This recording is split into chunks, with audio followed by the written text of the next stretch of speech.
go. Put them on.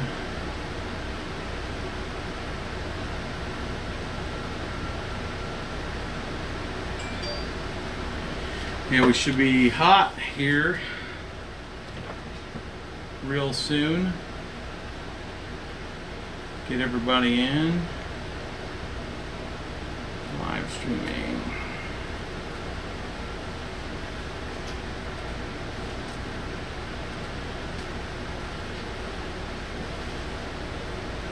I think I see everybody online. Let's give it a few minutes, let some folks get in. The notice just went out. We are live streaming. I got cords all around me. Get this kind of organized a little bit more. It's been kind of like skunk works around here today. Just building all kinds of stuff. What's up, everybody? Hey, Blueberry, how's it going? So I was messing around with a lot of the settings on the camera too. Let me know, one, if you can hear me good. Two, is it clear or is it worse? What is it? I'm running it at 60 FPS. I did a lot of optimization on the stream. Hopefully it's not as bad.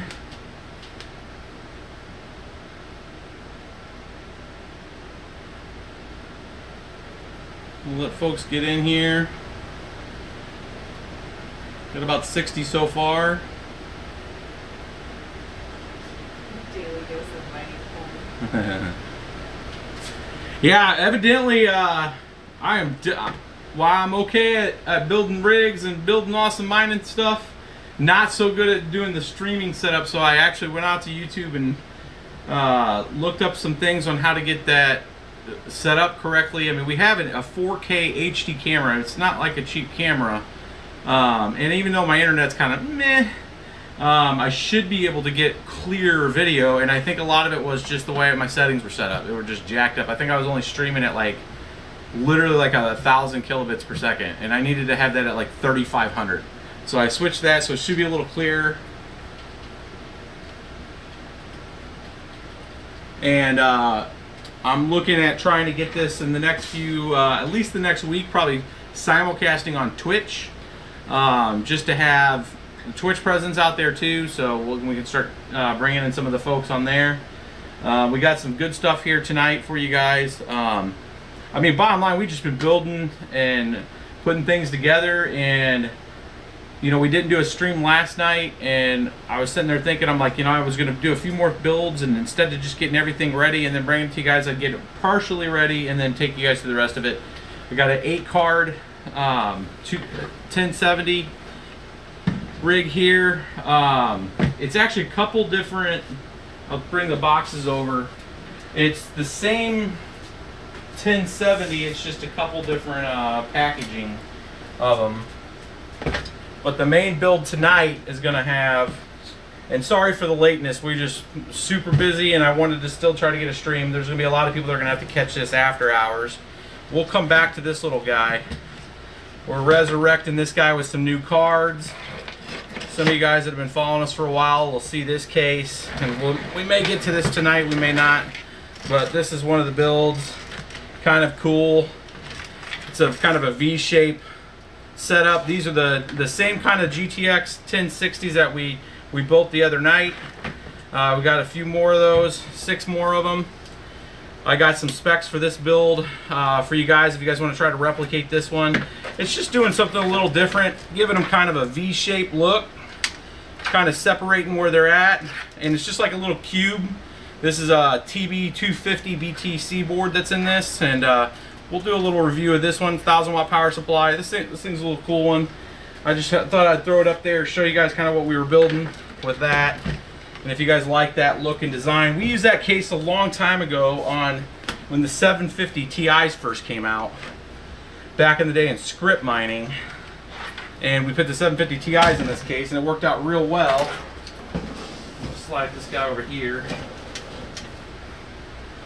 But tonight, the main build, and hopefully we'll get the 2.5 megahash issue that folks have been getting, and then I can get that fixed for you guys in front of you. Because I know there's several people that are getting in these NVIDIA builds and they're having problems right when they're getting, they're all fired up and jacked up, like, yeah, finally got it. And then right when you turn on the miner, you get 2.5 mega hash, and you're like, yeah, that ain't gonna work, right? So we're gonna see if fresh build of Windows, get that fixed. But here's what we're dealing with tonight. Kind of flip this up. So it's again a split design. This is a little longer than the case that we used just a few nights ago, and we just updated the specs on the site. So this is 28 inches from this way to this way. We went 12 inches on the height, and then this length here is 18 inches. So you got 18 inches here, 28 inches this way, which gives you just about 1.5 inches, or right at 1 inch. I think it was, or 1.25 inches between all the cards. We went a little closer here and then spaced them out a little more here instead of having it perfectly even because it's over the board. But it's still several inches over the board. Nice and solid, you know, angled aluminum design. Again, so real solid setup. But these right here are the two that, so these are actually the same card, I think. They're both exactly the same look. They're both the ACX 3.0. They're all say super clocked. This one says super clocked here. As you'll see here, it's the GTX 1070. It says super clock. I think the bottom line, the difference is, and I was trying to look up the part numbers on them, and they looked exactly the same. I think this one just is the Mass Effect Andromeda code version packaging, and this is the standard super clock packaging. We listed them out there on the description with the links back to Amazon to make sure if you're looking at replicating this build, it's out there. And I think they're like $409 maybe right now on Amazon. So that's the two cards. I got it, I think, up in the description, like here-ish. And we're gonna be using the, if I have one close to me. Yeah, I do. They're everywhere around here. This right here, again, the Z270 Prime AR. The A's are about the same. The only difference, if you guys have been wanting to know, like, what the heck's the difference between the A and the AR, is on your board's I/O ports over here. This one only has an HDMI. The other one has a DVI and a display port. I believe it's a display port, but it's definitely got the DVI there. That's the only thing I could really see that was different between these two. They both had RAID. They both had all the other Aura, Sync, and all that, but they both work fine. We've done the A and the AR. This is going to be the AR. It's got 7 slots on the board, and then we're going to be using this guy here. This is actually my last one. The other ones haven't came in yet, which is the Pci extender. It's just one that goes in the M2 slot, so we'll put that in there.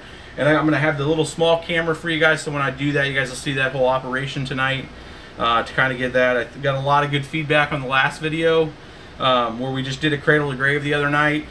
So this part, we thought we'd just add into this build so you can see just putting an M2 drive in there. And when I get the other ones in there, we'll do another 9 card, and I think that hopefully, if not tomorrow, early next week, we'll finally get our 3-to-1 extenders.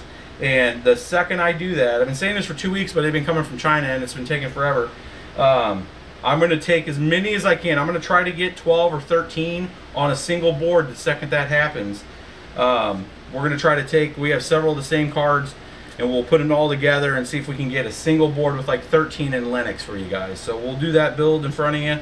I think you guys will like that. Everybody's been asking about doing like a 13 card build on one board. To try to maximize that, so we'll walk you guys through that too. I think that'll be a big video. I think people will really enjoy that one. So what I'm going to do now, I'm going to take a look at what we got in here. Any questions before I really get into it? Pretty much what we're going to do, just to kind of give you the timeline here. The next probably 15 minutes or so, I'm going to go ahead and get the power supply out. I'm going to get everything plugged in. I got a big box of risers. So these came in.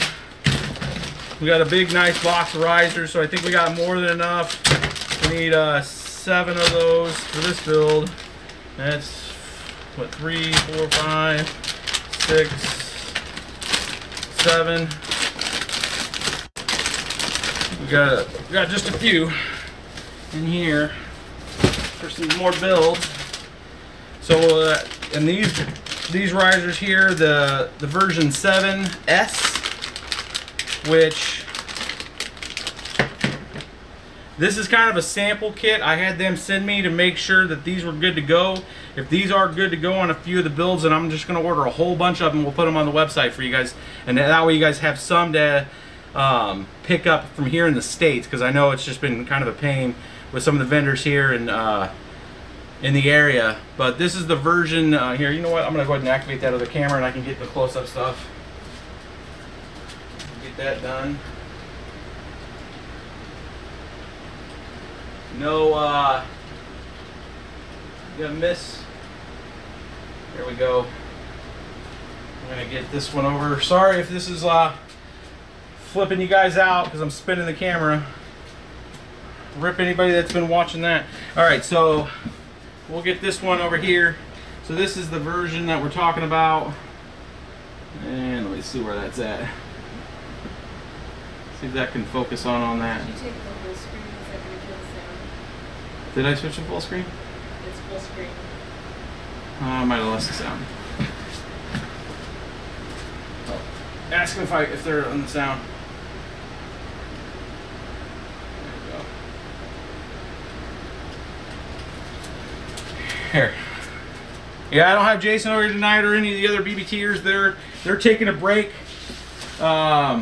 I've been working them hard. There we go. You guys can see that. Here, let's get some up there in the light. Not without the light in here. There we go. If you guys can see that. Not really focusing. The 007S. The S is what gives it away, and the S is essentially the SATA. So it's got the SATA connection on it for the power. That's really the only real difference here. We're gonna set this guy, let's get this up here, and as I start to put stuff together, you guys will start to kind of see the build come together, and I'll put the power supply over here so you guys will be able to see that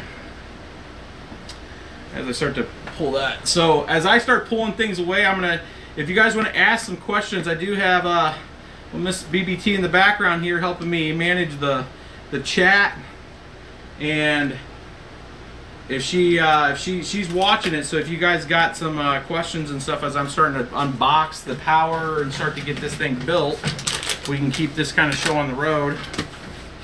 I'll show you some of the other tools that we're using as we get to them. This over.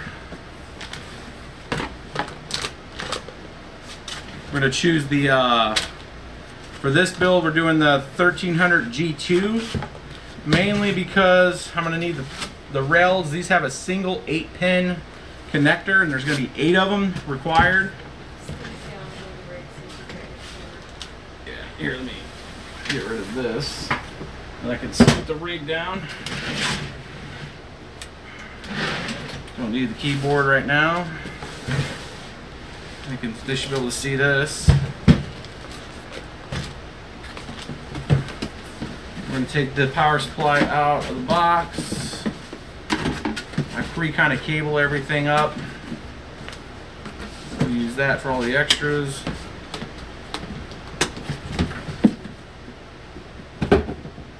And again, if you guys have some questions, we can go through some stuff while I'm kind of putting this together. I figured the repetition of doing a few of these in front of you guys would start to get used to it. If you're trying to build your own, it's the 24-pin connection.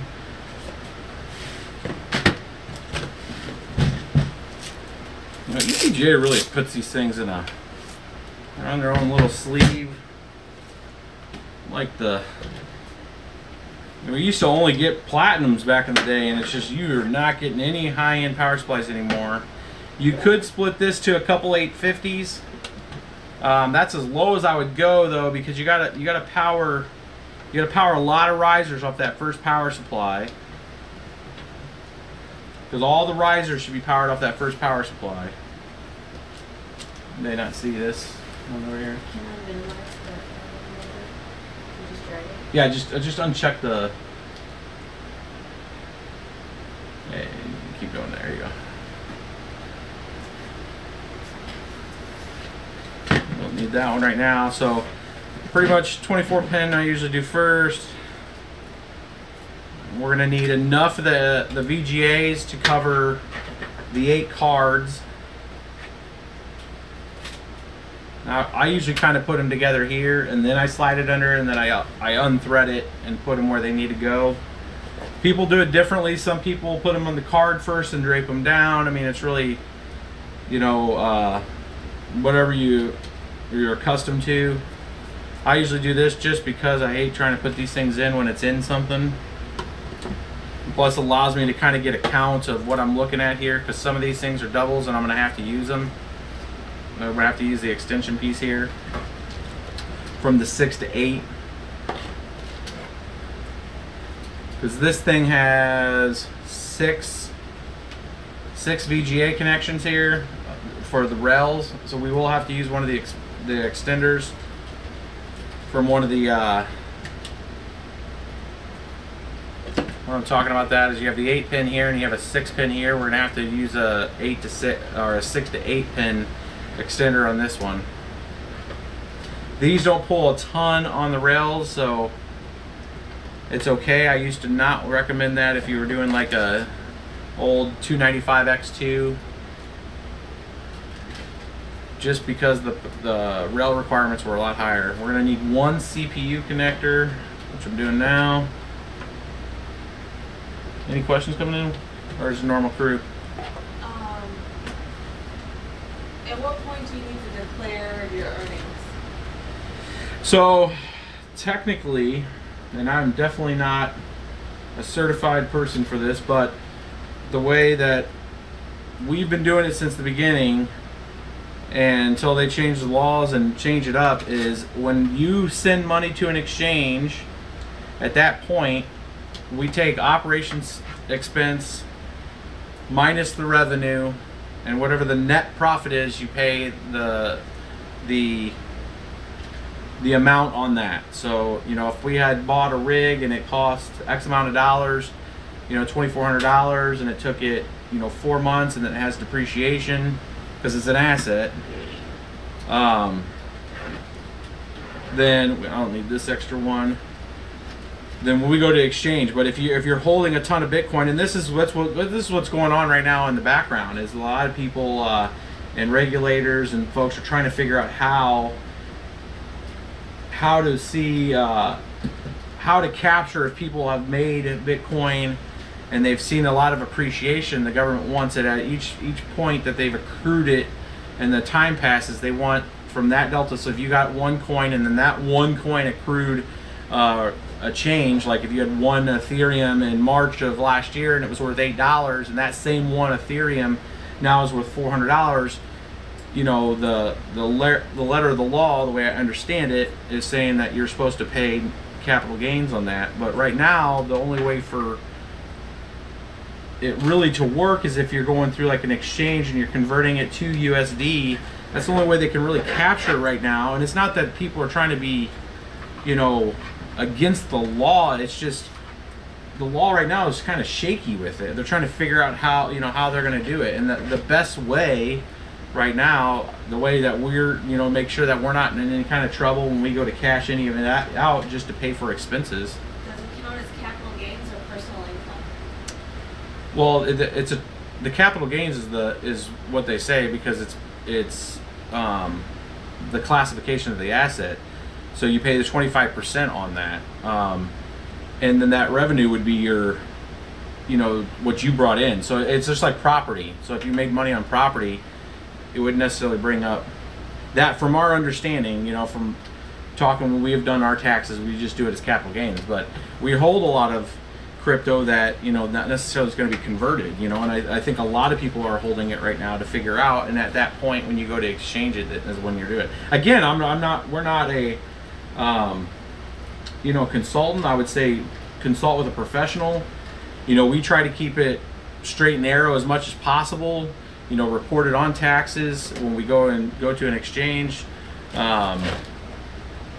and you know, try to keep within the law, the letter of the law, as much as possible. Again, you know, states are different too. I mean, there's, you know, Coinbase sent out something about to the citizens of Wisconsin recently because of the way their tax system is for the state, and you know that Coinbase isn't going to do business or something with them. So it's predicated on your state. It's predicated on the country you live in. It's just what we've seen is just when we go to cash it out, that's captured at the exchange, and then I have essentially how much does a rig cost, how much was the power. There's an operation expense. There's a depreciation of the asset. You know, if you have a rig for 8 months, you know, it depreciates anywhere from 40 to 60%. Just because graphics cards and stuff go down, new hardware comes out, hardware recycles itself every 8 to 10 months, you know, that you could get. So those are all of the, those are the 6 strands that we're going to be working with here. And of those 6, because we have 8 cards, we're just going to use 2 of these little guys here, which are the extender, you know, and I have a little adapter that'll take this 6 to an 8, and that will give us all the rails that we need for all these cards. So I'm just trying to tell you guys what's going on with this power supply. And then we're gonna need at least 4 either PATA and, or SATA. Sorry, we're not gonna be using the PATA. I'm actually gonna unhook this one because these are just gonna require the SATA. We're gonna need at least 4 of these because we're gonna be using two of the SATAs per strand for the risers. So just kind of that. What else we got? Why do you prefer regular PSUs and not use a server rated? So mainly because, I mean, so the builds that we do for you guys are really to try to help folks that have not done a lot with computers. For folks that understand enough about computers and can use like some of the retrofits from a server power supply that have kind of the daughter card that goes onto it and then has your PCIe cables, those are fine. They do work for the builds, and if you can get it cheaper, by all means go for it. I try to make sure that I don't dive too down in the weeds when it comes to what's in the realm of possible for the cheapest build. Maybe that will be for a specific episode, and if I can get, I actually think we have a 1200 or a, I think it's it says a 2000. I would not put 2000 watts on it. HP server one that we were going to use for like an ant miner, but we could build a rig around it because I ended up not getting with the ant miner. Let's see here. Don't need that one. Do need this one. 3. Okay, we got 2 there. I need 2 more of these, and then this thing is done. But yeah, I mean, it's a good point. You can use it, so don't think you can't. You absolutely can use. We use these really because you can get them from a retailer. Average consumer can go out and get one. They can match to the actual you know, part number. But yeah, you absolutely can. 3. One more. This power supply is awesome. It has everything you need for it. And this is the 4th one.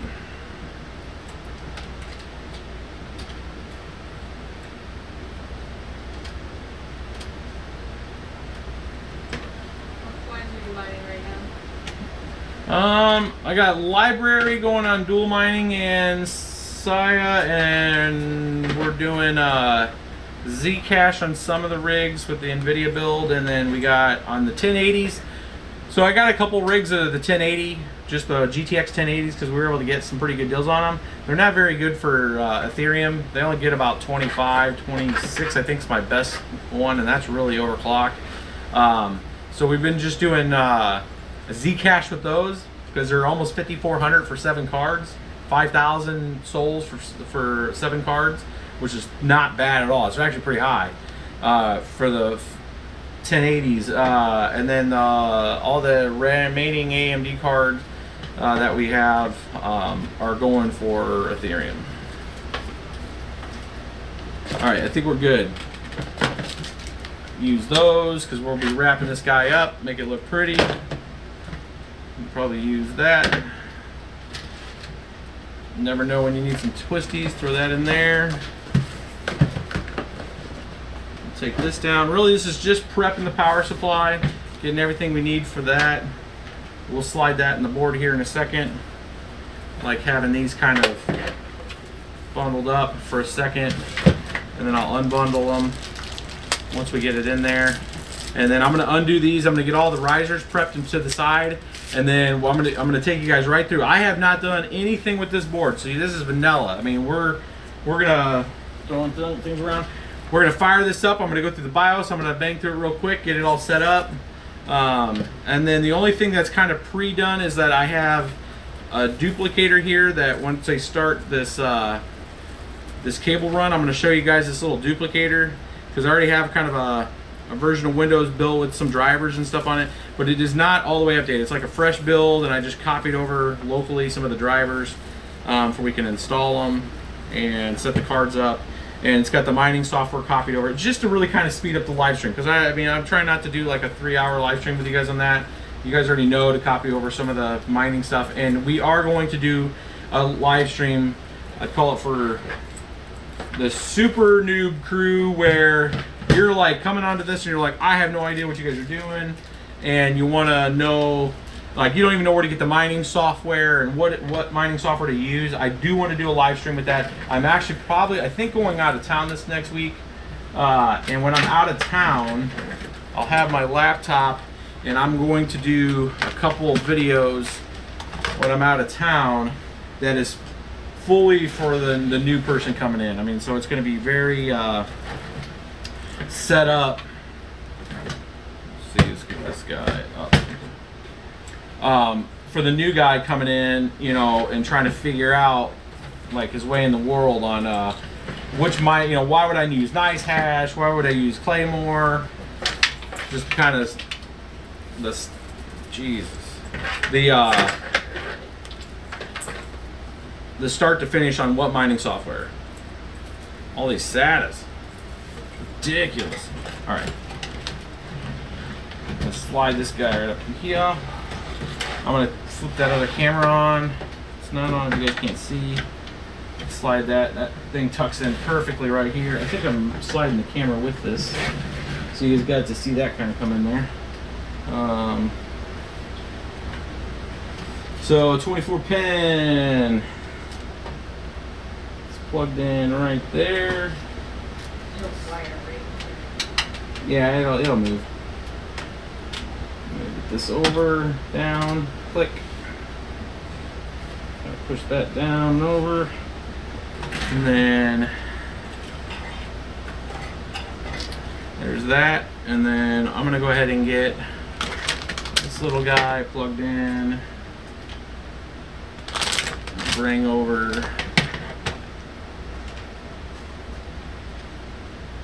Bring this over here. I want to show you, make sure you guys see this. How dark this is in here, I don't know. We have a super chat of, can I plug 2 GPUs with 8+6 cable with Supernova G2? Do you have, what's the super jet? Let me look. Can I plug 2 GPU with 8+6 cable with Supernova G2? I need to read it because that exactly how it's worded. It doesn't make sense. Let's see here. Can I plug a two GPUs with 6 foot? Yeah. So you can 2 GPUs. Yes, you can. We're gonna do that now. I think I understand what you're asking. So we're gonna take one. You'll see here in a second. Here we're gonna take one of the 8 pins here, and then the other 6 pins gonna come over to in here. But I'm gonna be using a converter to switch it to 8. On 8 1060s. Yes. On this you could do 866 and 1060s on this power supply right now, and it would you'd go 6, because those are all 6 pin, 6 pin, 6 pin, 6 pin. You don't even need a converter. I think that's what he's asking. Do you need power to the M2?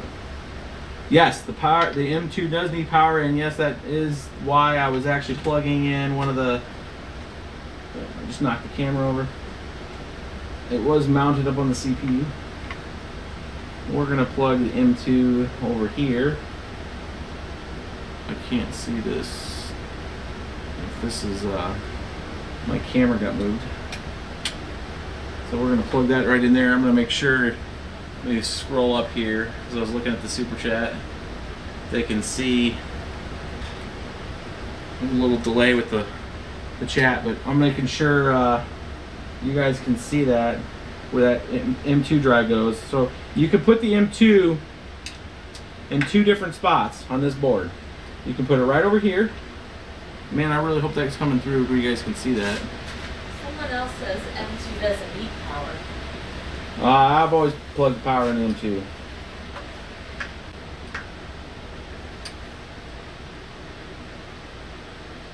So yeah, there we go.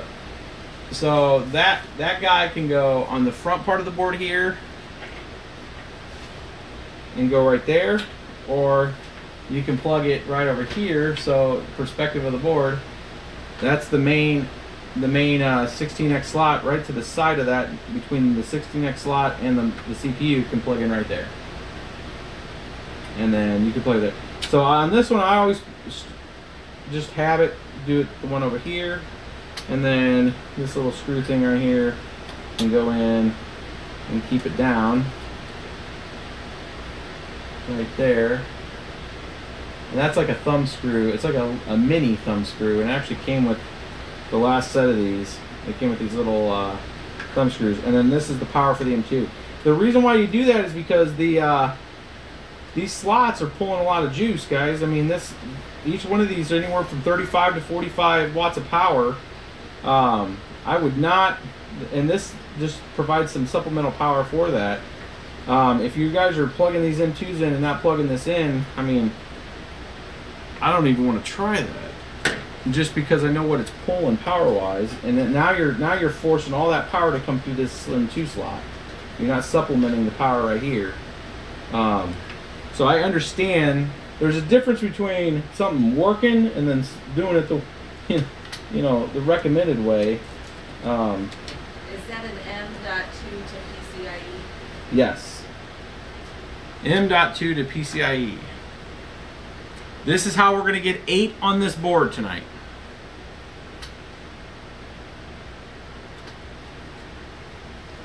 Windows supports 8 cards. How many can you get on Linux? Supposedly you can get 13, 14 cards on Linux. We are going to try that. But your limiting factor in that is power?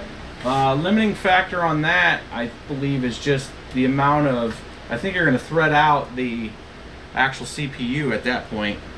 I mean, maybe we'll get it if you get into like an extreme edition, but I think you're gonna be out of lanes. I think it's literally you're gonna hit the 20 lanes at 13, and I think you'll have to get like a much higher end processor, like a 6950K, to have like whatever the next level of PCI lanes are.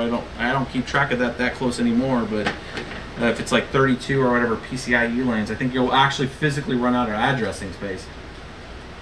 But we're gonna try it. We ordered enough expanders to do that. We're gonna do an 8 tonight on this. If I got a 9th one of these, and I was using Linux, I would have done 9th. But with Windows, with NVIDIA, the simple mining, I have not. So he's got a new build where you can do with NVIDIA. I have not messed. We were gonna mess with it with the 1060 build. We've just been building other stuff. I'm not messing with it yet until he gets the overclock settings fixed. Just because, I mean, these things at stock is not what I'm going to run them. So, they're, you can get a lot more out of these. I'm actually pretty excited to see what we can get out of these 1070s tonight, since there's going to be 8 of them on a board. I've seen a lot of people do 6 builds and even some 7-card ones, and I seen somebody the other night do a, they went ahead and did a 9-card build like we did on Linux. Was getting, I think, 275 mega hash out of his build. And those were RX 580 8 gig gaming X cards running those secret sauce BIOS that you think gets them up to 30 mega hash a card. So you got 8 times 30. or 30 and some change, which ended up getting up to 275. Running 3 gig and 6 gig and 16 on the same rig is okay? Yeah, running 3 gig and 6 gig is perfectly fine. What I'd say is you're probably going to see some weird performance if you start dual mining with them, with your 3 gig card. But if you see like a drop in hash speed because you know, you got all your memory space filled up with the DAG file if you're doing Ethereum, and then if you're doing like Decred or something else with it on the 3 gig card, it's going to run a little slower. Alright, so this is the 7 risers. Ask where the tennis player was. Where's the tennis player tonight? He's actually over here tonight. We finished up another one of his builds, and I think he was just kind of wiped out, guys. I think you guys wiped him out. I go non-stop, work the full-time day job, do this non-stop, guys. I live to do this for you guys. Get you guys, you know, in a space to where you can do it, you know, yourself. You can come back, review the video, see what we did. I'm just gonna get these plugged in. Actually, no, I'm not. I'm gonna hold off on this. We're gonna get this board done first, and then we'll come to this. There's the 7. Slide these back. We're gonna get this. They are very interested to see you plug in the risers and see where they actually plug in on the boards. Yeah, well, you guys will have a close shot of that here in a second. I got to get this this PATA connected, this 4-pin, because the actual little extender here. So I actually take this little guy off this M2 drive. It does not like to come off because I want to make sure. Let me see if I can pull this. It's so dark over here. You do answer this question at least twice every stream, but proof of stake. Well, there was an Ethereum dev meeting today. I was kind of busy with some stuff, so I didn't get to watch all of it. But they were talking about their testing, and they're going to be doing some serious testing here in the next month with Metropolis. But they did not get into the specifics of proof of stake. They got into a lot of the features that they're putting in Metropolis, but they seem to steer clear of the discussion. The last discussion before that was talking. Oh, that pushed every one of those out. The last discussion that was had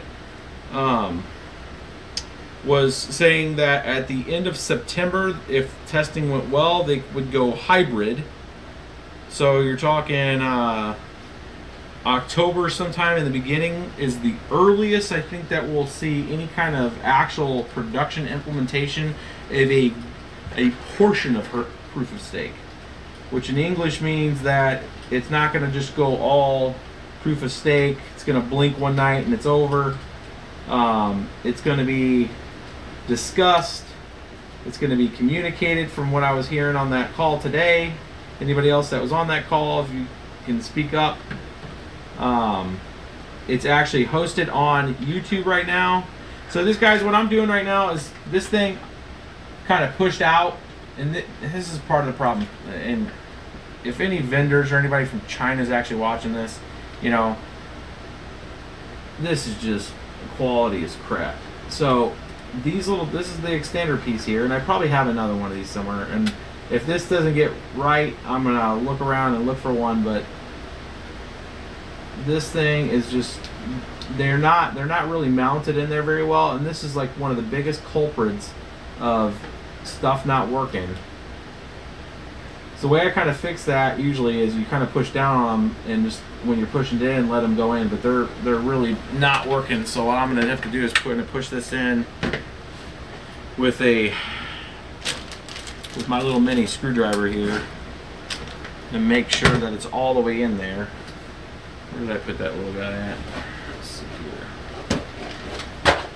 here. You gotta make sure those are secure. If those aren't secure, the card just stops working, causes all kinds of freeze ups. Like bad things happen if that's not all the way in there.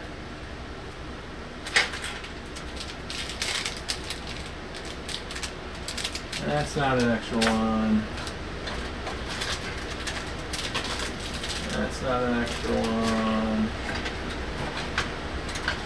I really need to get some extensions here of these. I used to have a big pack of them and kind of ran out. And just have not ordered more of them. So we're just going to go switch to a tool. I'm doing that way. I don't know what I did with that little tiny screwdriver.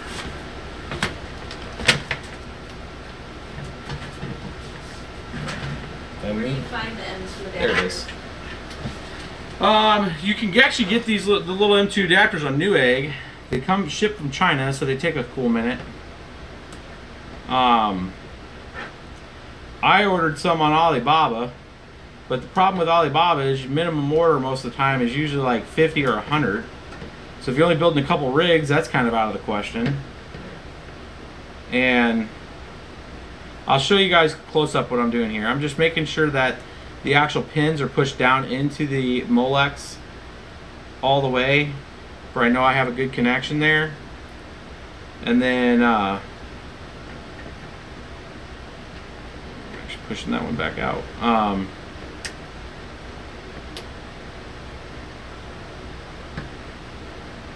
And then we'll fire this thing up. I really don't like these though. And the version of the ones that I ordered though does not have this. It has a different connection because I did not want any more Molex connections just because they're cheap and they don't work. They have this issue where I have to like manually push.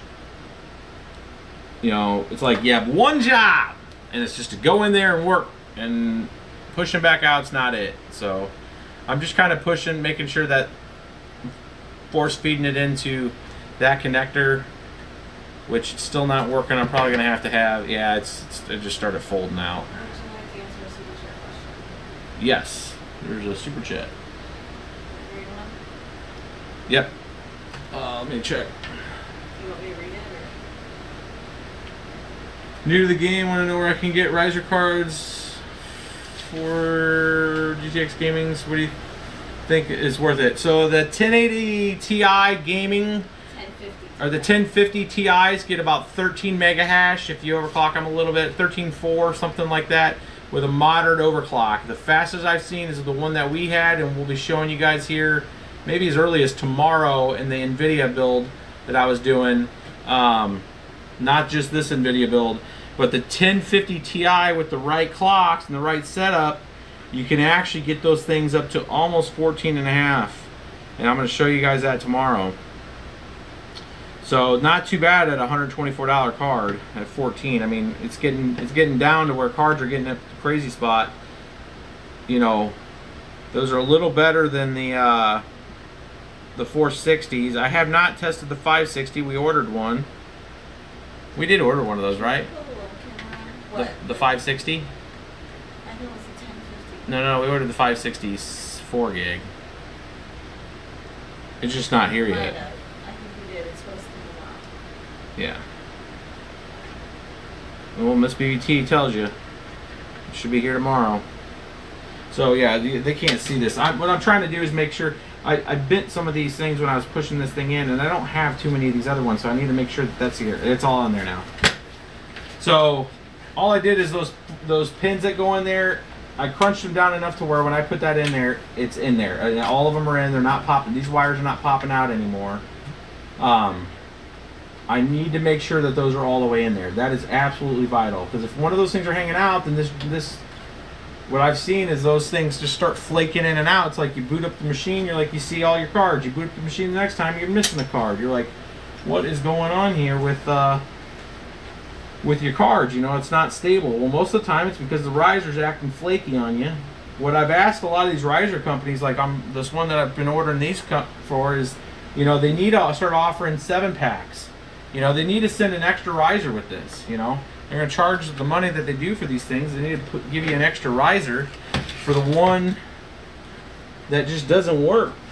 You know, there's nothing worse than having 6 risers and you got one that doesn't work, and now you got a 5-card machine, and you're just mad because you're like, you know, I'm losing out.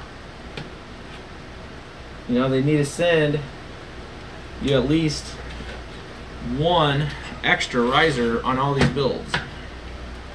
With stores limiting purchase of GPUs, what's your best chance of getting your hands on cards? Isn't it patience? It's split. It's split in stores. So like this build here, all these GTX 1070s guys came from like 5 different stores or 4 different stores. So this was like a couple from a Best Buy, a couple from a couple other stores. You know, it's just, you know, there's limit 2 here, limit 2 there. It sucks because like if you have to drive around a town, I mean now you got to calculate how, okay, I've just spent an hour and a half in doing this, and you know, I got to run across town, and I've just spent, you know, $40 in fuel, and you know, for some people, man, time is money, and it's like, you know, they spend a lot of time and money on that, but just trying to get this, you know, trying to get your cards, you're gonna have to separate them out right now until supply gets adjusted. Okay, we got everything plugged in. I just wanted to make sure that had power. We're gonna get this fired up right now. I'm gonna get this thing plugged in. We're gonna do the board first. Again, nothing. There's only memory, there's CPU and the board and power. That's it. I gotta get the one more thing plugged in, thinking about it because I'm talking and doing this. We're gonna get the CPU power because we got the 24 pin. Just doing a check here, and I need this guy and I need this guy here. So I had all my GPU ones locked up. So this guy here, which is your CPU pin, needs to go over here. You got to make sure that guy goes over here. And when you're trying to plug these in, you know where the clip is and where it's asking you to plug it. And these things split.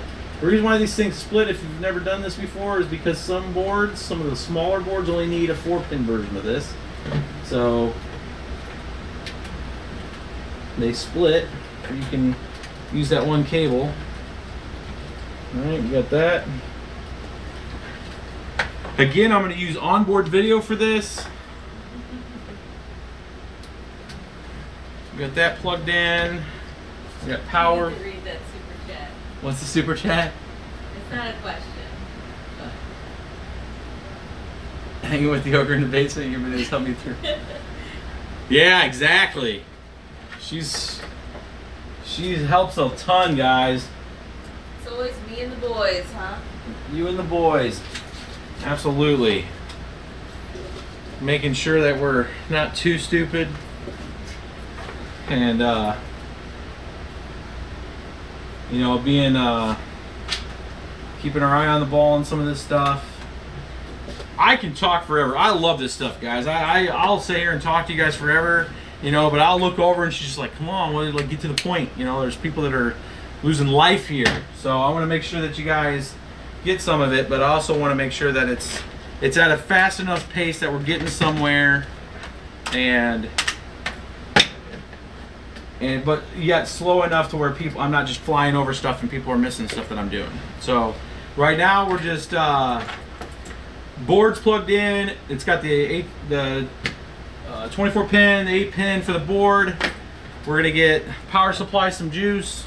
I got the kilowatt here, so we're gonna plug that in. That way we can keep an eye on everything tonight. I'm gonna plug this in. Joseph. Let's see here. I want to enclose my rig and home AC unit there.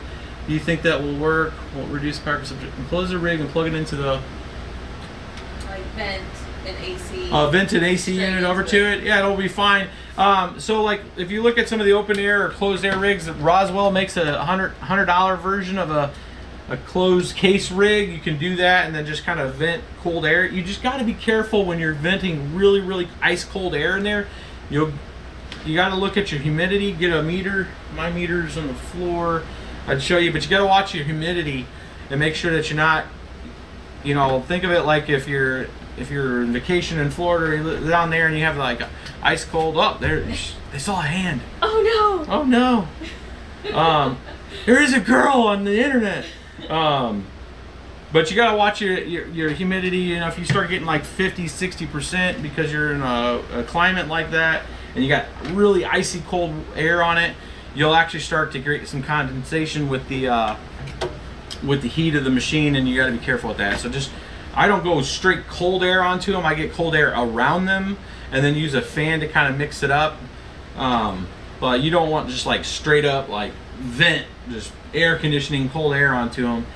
You don't want them to short out and get the humidity off. So, all right. So I think we're good here. We got power check. Got the power turned off right now. Network. The reason why we're going to go with network is on this board, the Asus Prime board is one of the very first steps that I'm going to be taking you guys through, and we'll get this zoomed in on the screen here in a second. Is we do a BIOS update. Very first thing we do on the Asus Prime, which is an awesome motherboard, has the built-in DHCP server on it, and it actually will handle all that for us. There's a power button on this too. We're going to fire this guy up. You can see the messy water cooler. Our messy water cooler. Oh, hey, we got water. I need water, as a matter of fact. Yeah. I'm almost out of water. All right, so let's get this. Oh, now I gotta flip this guy on. Threw some power there. Got that turned on. And I got the keyboard plugged in. I need to plug a mouse in. Mouse over here. I go through so many mice. New CPU installed. Yes, we have a heartbeat.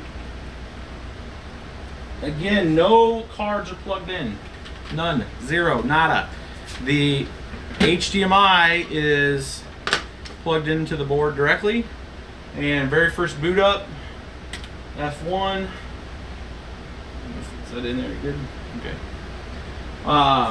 And now that I have a very good walkthrough on this out there on the net on one of our YouTube videos, so I'm going to kind of fly through this, but very first thing I usually do is go to F7 and then over to boot, tools, the very top there, Asus Easy Flash Utility, enter, move your keyboard using your arrow keys over to via internet. And here, let's see if I can get this. I don't think I can get this any closer. I ordered an extension for this, so you guys have to bear with me for one more video. We do have a 1080 Ti rig running here in the house, don't we? Yes, we do have a 1080 Ti set up. I'm saving that one for the big NVIDIA video. But we did do a 1080 Ti single card review. Here we go. So internet, Easy BIOS flash. So we're just hitting enter on that. Now it'll recycle because it actually throws the board into like a flash mode. It's gonna not to be confused with a flash mob. What? No. So it'll switch it into a mode where it'll allow it to be flash, the actual BIOS, which just adds some new features to it. We go back over to just internet, enter, and DHCP. Next. And then it'll pull the latest. So the latest right now, this date, was this the 16th, 17th of June. Prime Z270AR Asus -0906. And we say yes, that's okay. It's going to download it. This is why we have the network plugged in right now. Again, there's not even an OS. I got the OS right here. And matter of fact, while that's doing that, yes, I'm going to hit enter. So it's going to process that. That'll take about 2 minutes. I'm going to bring this over. Do it right there where you're... Yeah, I'm going to do it right here. So this little guy here, I brought this over. You guys just should be able to see this. This little thing, and we got this linked in our description for you if you guys want to pick up one of these. If you're doing multiple rigs and you have a need to build a lot of drives, if you have one drive kind of set up and you're good to go and you're going to use the same amount of the same boards and stuff, this thing's a lifesaver. So what this thing allows you to do is you can take an already built drive, and the back area is the source. You can plug this guy right here, and this has got both for 3.5 and 2.5, you know, the smaller drives. And it's like a slot. You just plug it in. You plug the one that you're going to write to in. Flip it around. It only goes in way away. It's like a cartridge. They're both in there now. And then on the back of this thing, huh? Did you put them in the right spots this time? Yes, I put them in the right spots. Yeah, she's making fun of me because last time I did this, I put the I was just, I don't know what I was doing. I wasn't drinking that night or anything, but I plugged in the blank drive in the source, and I had the good drive in the target, and bad things happened. So yeah, make sure that you're putting the right source in the source and the target in the target. But back here you have a mode to either go to PC, or if you want to go into clone mode, you turn this guy on. Makes a little beeping noise. They both have like a little blue light here, and then you can hit start, and this thing will now clone sector for sector, and you'll see this little thing blinking. It has this quarter updates of how far it is. So 25, 50, 75, 100, and it'll sit there, and then it'll say solid when it's at 25%, then 50%, and 75%, and it actually clones that drive sector for sector, so it's exact replication. So you can just let that thing sit there and do its business. It takes, I don't know, 15 minutes maybe for that to do its thing. Now we don't have to wait for that. I got ahead of it for this live stream, and I had a third one built. So we don't have to wait for that. I already had this one built. I was just wanting to show you guys that duplicator. If you're gonna do a lot of rigs, it's totally worth it. It's like 20 or 30 bucks. Like, take my money, right? I mean, it's like that thing will save you. And I'm talking like if you guys are like an active system builder, or you're just dealing with like your family's computers, and you're like your mother's hard drive on her laptop slow, and you're like, whatever, let's just replace it. You can literally take that hard drive. I've done this. You pull out that old small like spindle hard drive. You put it in there, and you put a solid state. So target source, right? Or source target in reality. But you would put that older hard drive in the source. You put the new solid state in the target, and you hit start. It doesn't care that there's a different speed, and it will write that thing sector for sector over to that new hard drive. So if you have a bigger drive, so let's say they have like 160 gig and you're going to like a 500 gig solid state, it will actually just write it to that 160, and then you're gonna have a whole bunch of unallocated space for that other area, and then you can go into Windows after that, repartition it, and you'll have two drives because it'll separate the partition, but at least you have the original 160 now on a solid state. So it's totally worth your money if you're doing a lot of that kind of stuff. I just wanted to give it a shout out for that. All right, so the BIOS is updated. So we're gonna go into F1 here. I can't see if the thing went to sleep, so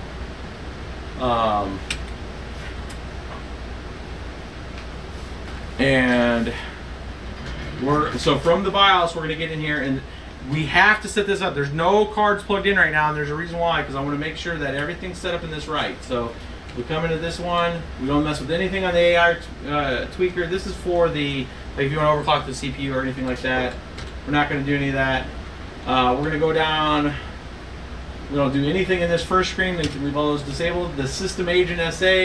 I've done this in the walkthrough video. DMI OPI configuration. We want to set this DMI max link speed down to Gen 2. Now, a lot of the MSI boards are Gen 1, so there's a little difference there. This works, from what I've seen, best in Gen 2. Back up here on the ASUS boards. ASUS boards Gen 2, MSI boards Gen 1. PEG port here, the same thing. So it's just one down from that. DMI, PEG port configuration, link speeds, Gen 2, Gen 2. I turn off spread spectrum. We don't need that. I don't like anything that I don't need on. I want to reduce the variables that I'm dealing with. It might look fine, and you might have a friend that's building rigs like, hey, that's fine, you don't need to do that, dude. That's cool, you don't need to do that. I just don't want to deal with it. So I turn it off, just in case. Because especially if you're using like a Windows build, Windows likes to update things, and then maybe that spread spectrum now becomes an issue, and I don't know about it, and it just wasn't a thing before. So I take it out of the loop and just really do that down. So Pci Express Configuration, Gen 2, Essentially, if it's something that was PCI, you just change that. You don't do anything in here. That's for the hard drive setup. Onboard device configuration. In here, we are going to change. So this is not in the other video. We are going to change it in this because this is the M2_1 configuration. It has 3 modes: auto, SATA, and PCIe. We plugged into PCIe. That's what we wanted to have. So we're going to go down here and do PCIe mode. The bandwidth, we want to make sure it's 2x. So that's equivalent to like Gen 2. We want to make sure it's 2x. Just remember the 2's there, and that is good to go. We're going to turn off the audio controller is the only other thing. Don't need the audio. I disable that stuff because it's a mining rig. Advanced power management. We're going to go down to restore power on AC loss, power on, and we're good here. So, oh, cancel. I do want to go back out there. And then we're going to go over to boot. Next power, AC power. I always go fast boot there. I want it to boot up as fast as possible. And then this one's the most important one, above 4G decoding. If you watched our last video where we were doing the MSI actually did kind of a / here and said crypto mining mode. So they're trying to make sure that people kind of catches their eye to make sure that they're doing the piece there. So that's the main thing.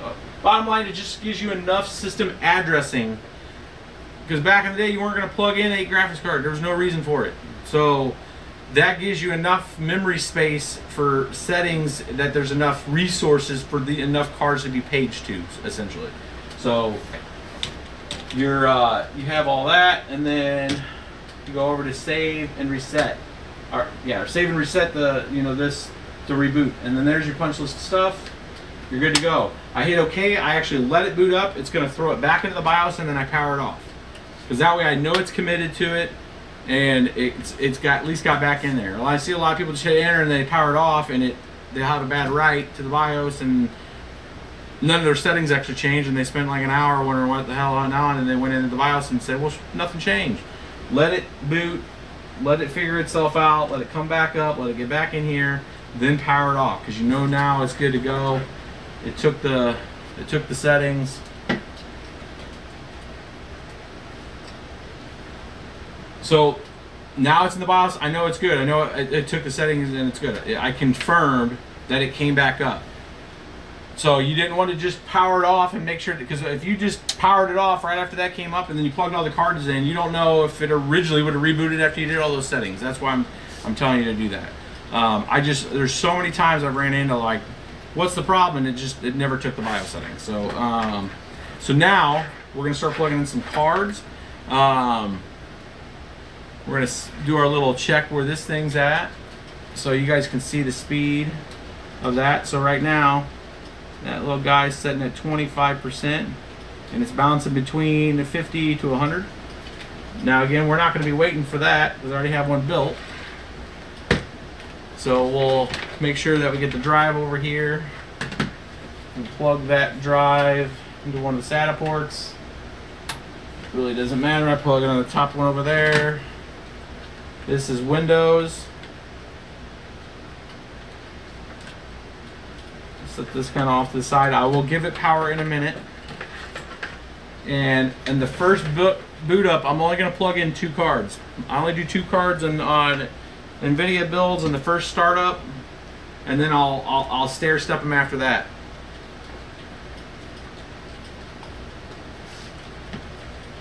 So let's get 2 of the cards here.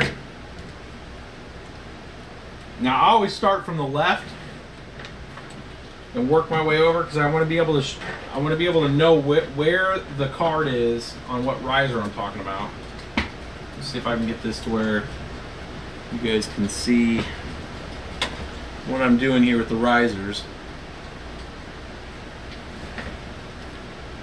All right, that should give you kind of an angle there.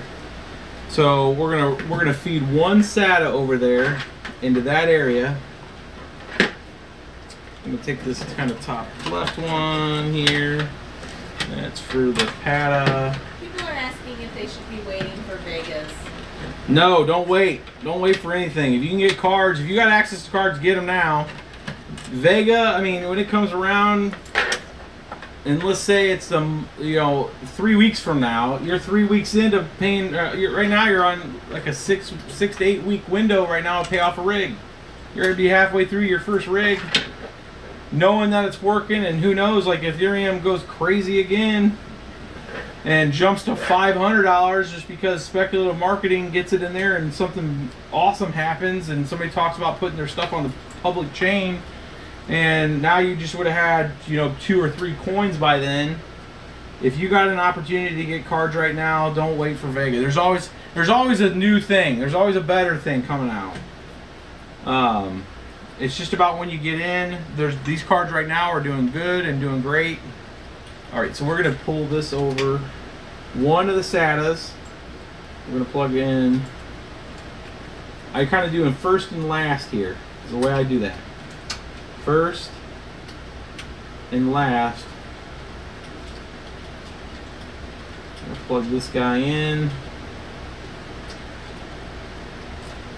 just like that.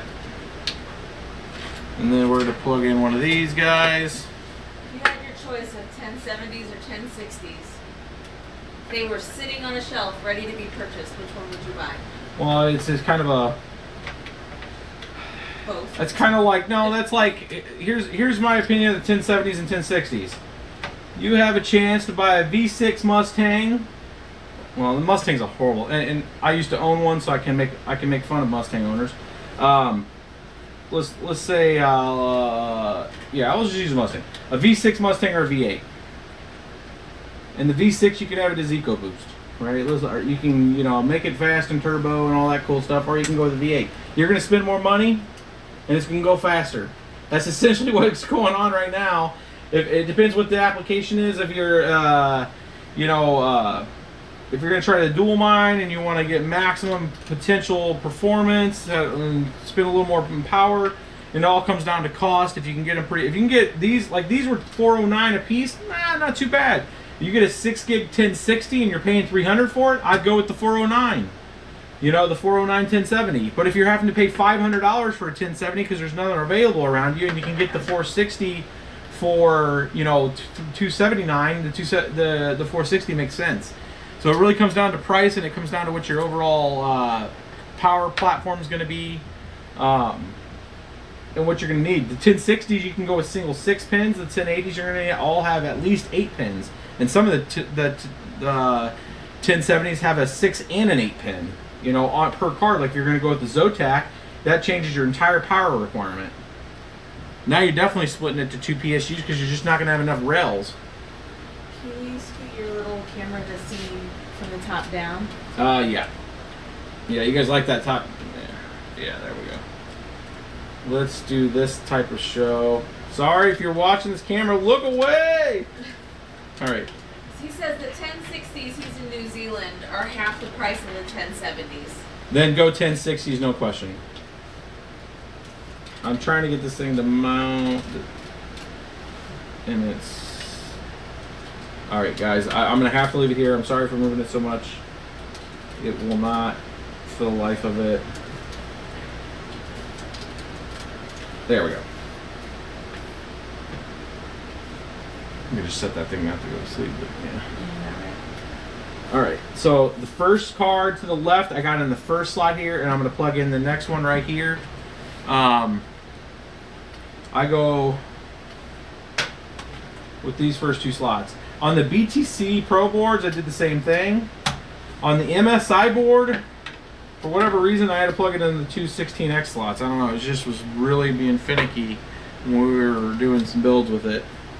So it really comes down to the board, but I make sure that this strand, the first strand here, which I have the first one plugged into from the SATA side, and here's the second one, first and last. So if this was a 4 SATA strand thing, I would do first and last on that too. Let me spin that around. Works better if it goes in the right way. You got that? I don't know if you guys can see that. Yeah. Cool. I'm gonna undo this switch, pull this back before it can go in. And then, unlike last Was it the night before? Yeah, because we had it last night. We took last night kind of off. You got to make sure everything's all the way in. Make sure it has a good click. Hold down the top, push up, and it's got a good snap in there. So that's the first two, and we're gonna go ahead and plug the Windows drive in. So just one of the other extra SATAs here.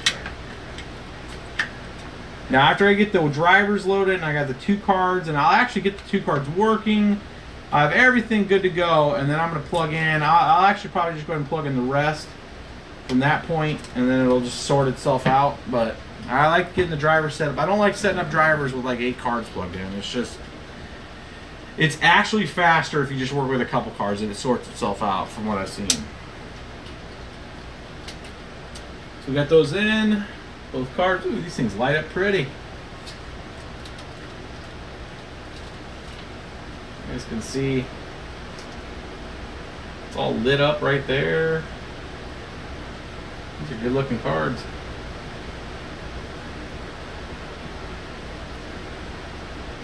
What are your thoughts on regular riser cables instead of the powered risers? Oh, you know what's funny? I turned that on,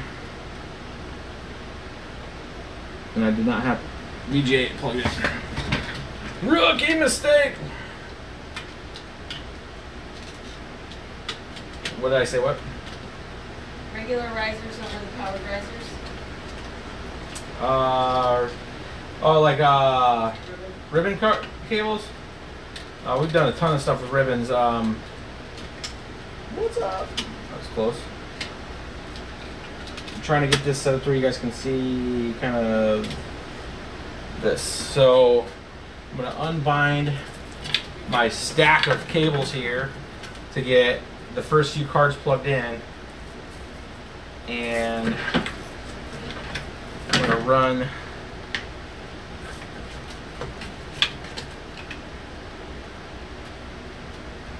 this guy here, put those two together, move this over, plug that in, and then I'm going to use I think I have the extension guide here. So this is from EVGA. It comes with their. It actually comes with these cards. I don't know if you can see that part, but it's an actual adapter they put together, which has 2 6-pins to a single 8. So the way we do this is we grab this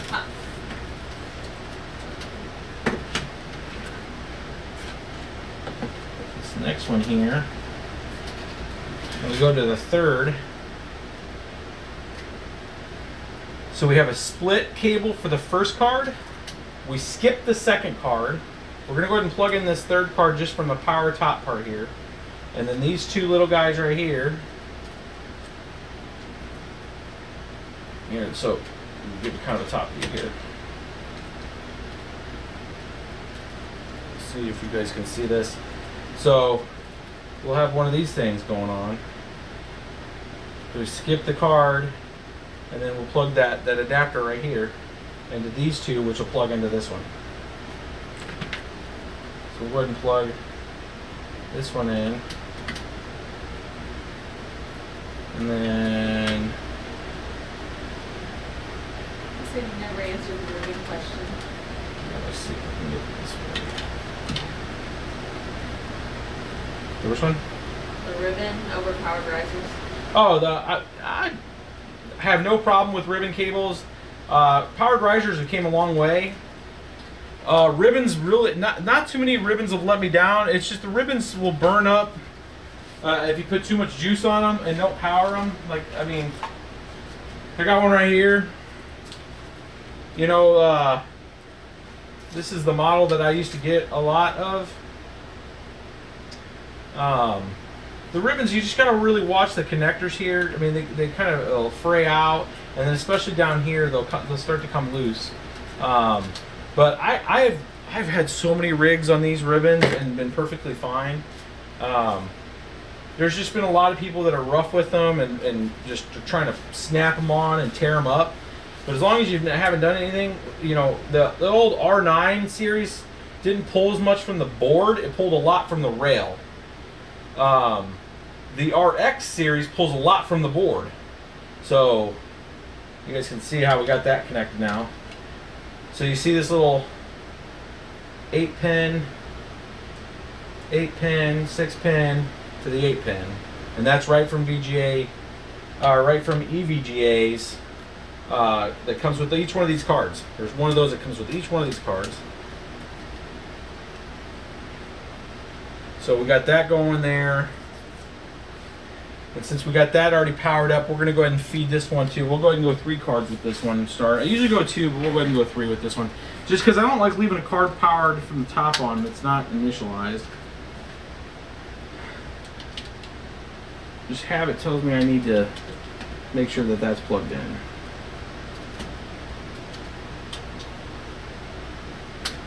So we got that in there. It's going to start us on a new strand here, SATA strand. We're going to leave the one that's plugged into the hard drive right there. You can go 2 cards and a hard drive. That's fine. Do not go 3 cards on a hard drive unless you want to risk burning up the strand, the power supply, or melting the back of the hard drive thing. Depending where the hard drive is plugged in, it's the last PCI or the last power slot on the connector. You're probably going to burn it up. So the first one you're probably fine. Alright, so we got that one plugged in, and that other power will go to this one here. And we got to get one more of these guys over and plugged in the 3rd slot. We'll use the PCIe. We're going to do this the right way. PCIe M2 slot will be last.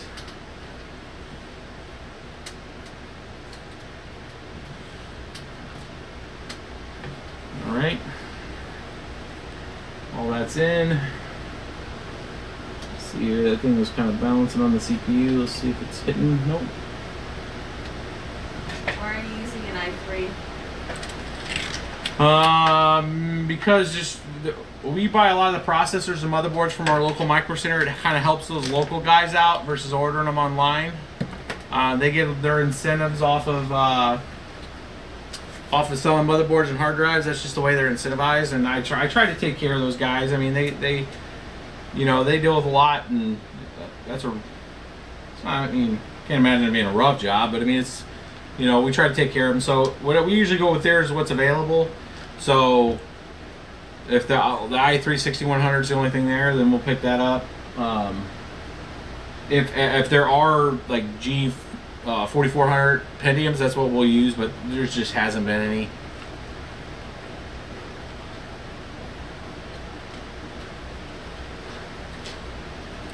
So this is a fresh, again, a fresh build of Windows already on that drive, but it's got to go through. I don't know if we want to get that repositioned on here.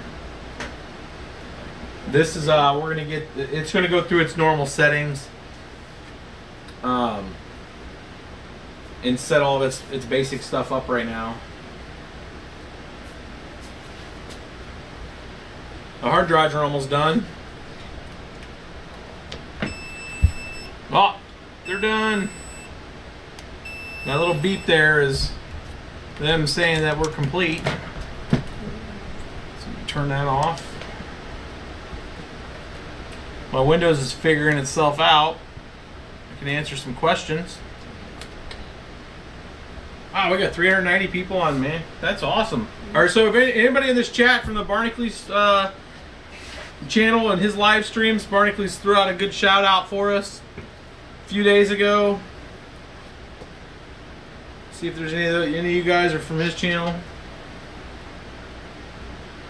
R9 Fury, is it decent for Ethereum? Absolutely.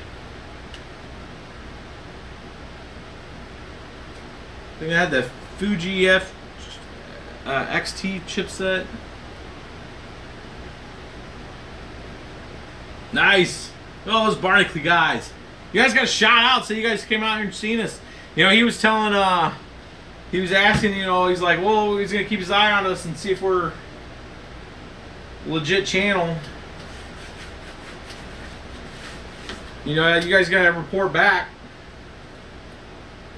Just a whole bunch of free knowledge coming around here, man. And you guys that are donating are awesome. We really appreciate it. We just take it and throw it right back in the channel. I keep talking about that website. It's coming together. Get that big list together, GPU list.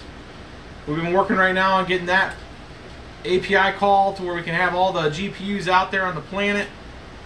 One big list of what they hash, what their power is. That's what we're working right now. We're trying to do it smart. I don't want to do a lot of like just, you know, updating that, you know, where we're having to do a lot of maintenance on it. I want to be able to pull a lot of that data, you know, and match it up to actual part numbers, and then we put in our information, you know, if we've touched the card, here's our BIOS for it and all that. So they're working out all the back end work with that's related to that. We're trying to make sure we have the right data sources that can update for that and make it a really awesome site for that. You explained that you're not using two SSDs, that one was a copy. Yeah, I'm not using two SSDs. That duplicator just clones the first one.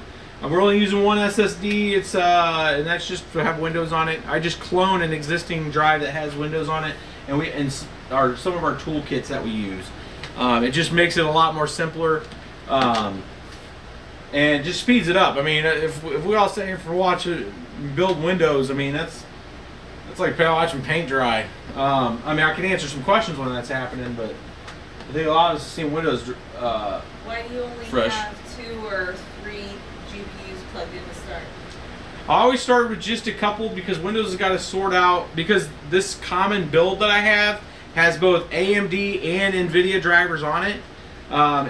It's a multi-platform build, so I can plug in anything into this cloned version that I got of Windows. So I plug, and it's got at least 2 or 3 motherboard full setups on it. So it works with the Asus series of boards, the Prime. It works with the MSI boards fine. It has all their drivers on there.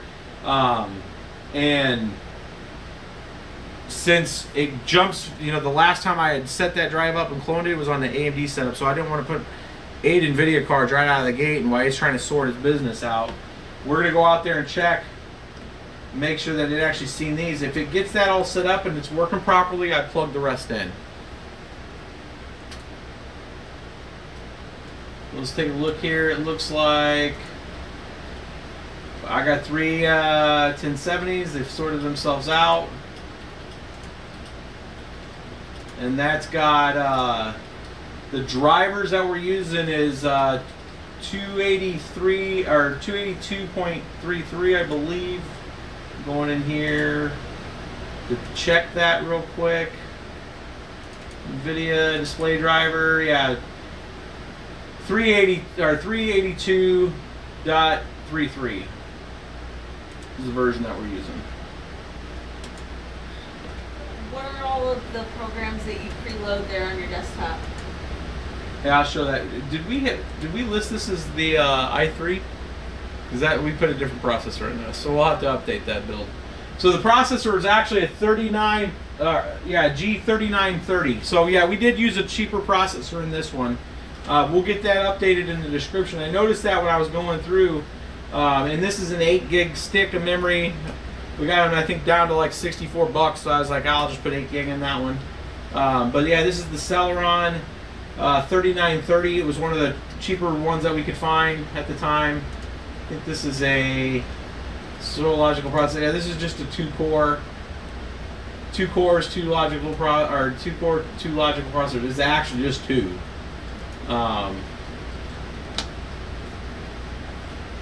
So some of the programs that we have on here on this build, so we have what I call the card mod folder, which has ATI Wind Flash. That's for flashing the ATI or AMD cards.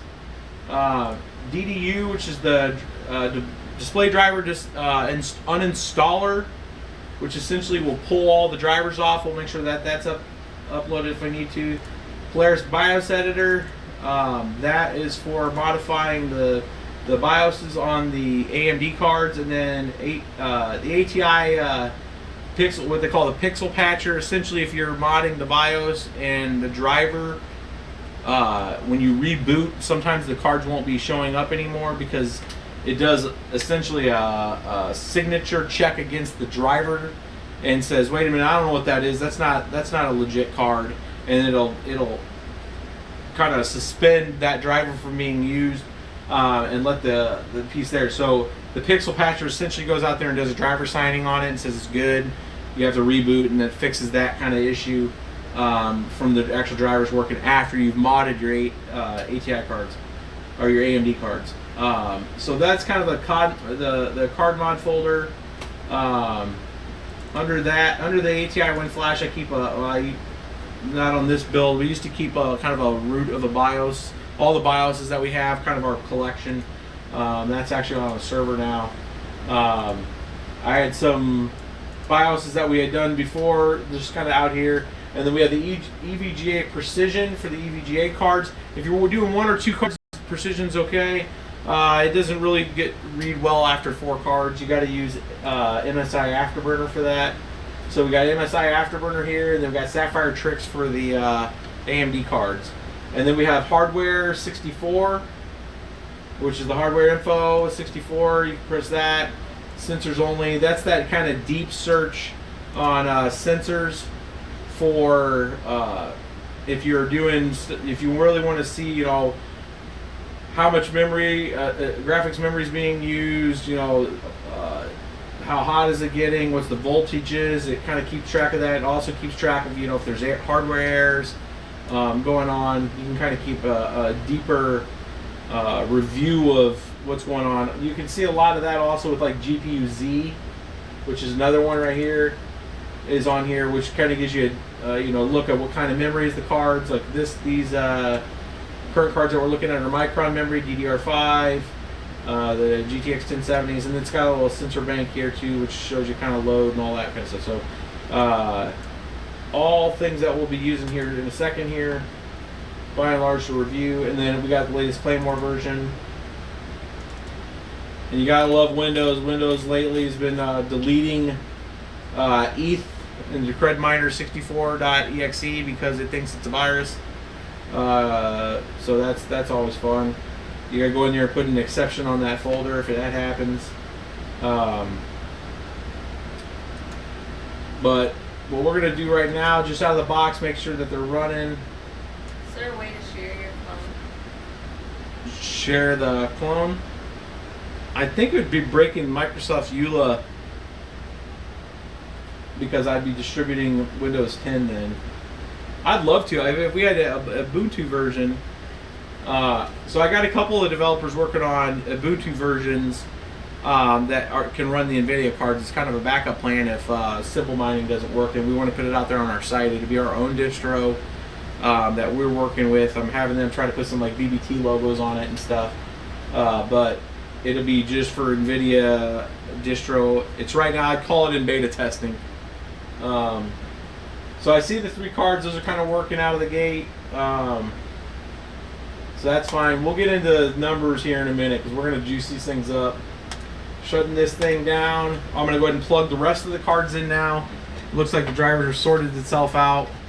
So we're going to make sure the camera's down here. We're going to plug the rest of the stuff in. I kind of try to do these in order. Right down the board. So the last, besides, let me correct that. So I got the first 3 cards plugged into the first 3 slots. The 4th card, since I have, you can't, oh yeah, well, yeah, I'll do that way. This BBT keeping me on track here. You're gonna zoom out. So the 4th card here is going to plug into the M2 drive because it's pretty much positioned right over it, and then I don't have to stretch over. And I know that the 4th card on an 8-card build is kind of right over the M2 drive, or the M2 slot, PCIe connector there. And if I was running 9 cards on this, I'd have the 2nd or 3rd card plugged in usually the second card is plugged into this other M2 slot right here. So, because I want them kind of lined up, I want to remember like first slot's farthest left, second slot M2, third slot main slot, you know, fourth slot over the other M2, and then I know the rest of the board is going to be left to right from the slots. So it's really just kind of lay it out. That way you kind of, if you're having to pull something, you're like, oh, which slot is that in? You know where things are at. So this fourth one's going to go into the M2. I'm going to go ahead and plug all the cards in. What I would have done normally too, or if we have a problem, what I'm going to do is I'm going to take the M2 slot down, which would be the fourth card, and then we'll work through working the 7, and then we'll work through getting the M2 working. So I'm plugging in the fourth card now into the M2 PCIe. I'm going to share the M2's already got its own power, so I don't have to worry about that one. Somebody says, but does it run Crisis? That's a good question. You know, one of the folks were asking me if I'd try to play a game on it one time. Maybe one live stream I'll load something and see how the. Well, so here's the deal. Like on the AMD cards, when you have the BIOS, it doesn't like to play games. Like even with the Pixel Patcher, you try to fire a game and it's just like, sorry, I don't see any cards. I have not tried it on the NVIDIA. The way I get around that is if I have to run a 16x ribbon slot, and then it's like essentially like the card being plugged in. But then I'm just doing one card, not like 2 for SLI or anything like that. I'm gonna plug in the power actually to this one. So I was using one here. Let's make sure we got. We don't, but I need it here. So third slot over, and the fourth card is going to use one strand, which they're doing now.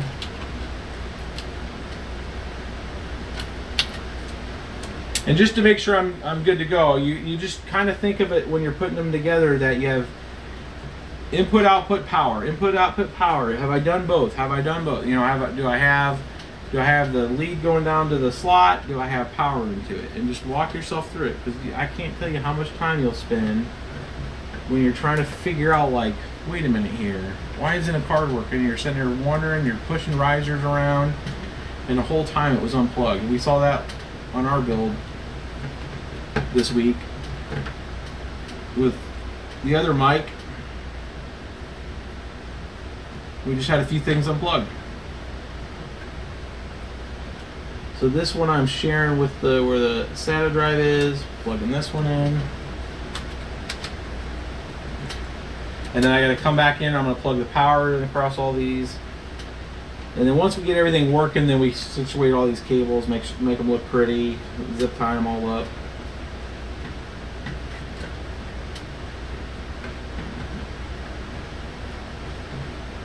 Getting that down and out of the way.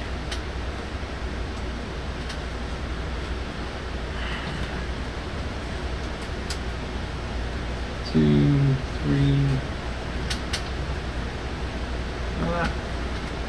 I'm gonna put one more out. There's 8 cards. I put 7. That was funny. 7.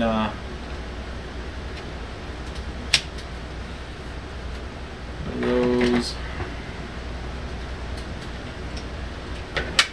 If you guys got questions, I got 3 more of these things to plug in. I can answer them while I'm doing this. This is kind of the repetitive part when you're doing multiple cards.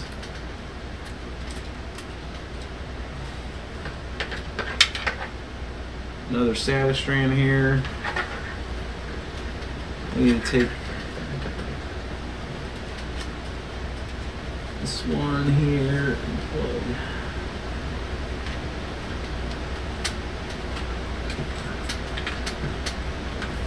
I'm switching the hard drive SATA to the middle of the strand because I need the length of the SATA to reach the next card over on the dual strand.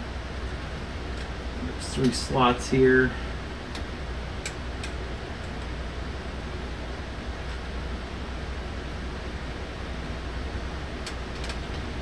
And if you can't get a good grip on it, just pull it back down, get it connected, and return this card back in the slot, flipping the thing over. This drive will get put over here and mounted. Then I got one more strand left. I need to pull one more bag, riser. Biohazards, again, that's been discussed in previous live streams, but it's something that always comes up. What are the risks? What have you encountered in the past? Or what have friends and family encountered in the recent past? The only fire pieces that I've had is just with the, nothing's like burned down anything, but I have had stuff burn out when I was using more. You'll hear us being very religious about only using 2 risers per strand. There's a reason for that. It's people that use 4, especially on the RX 400s and the RX 500 series, they pull so much juice from the slot that it actually will burn up the power supply. And you always have that risk where if it doesn't trip it and it fuses that power together, it's enough to ignite, and you have a real bad burning stench smell because it just burned itself up. But that's about it. I've had capacitors pop. These like I'll show you guys on the other smaller camera here in a second. I've had caps pop off the riser cards. They just had a bad, and I've had like a whole. I had ordered a 6-pack one time of risers, and 3 of them popped on me. So it must have been just a bad batch. Whoever was working that day just didn't really do the right, solder job or something on them, and they just burned up. And they were on 2 apiece, and it was on an EVGA power supply. It wasn't nothing else was different on the build of any other build really, but like these caps will pop, and they, if you're looking at them, you're like, so I can smell something, but I can't see anything. What'll happen is if one of these things pop a cap,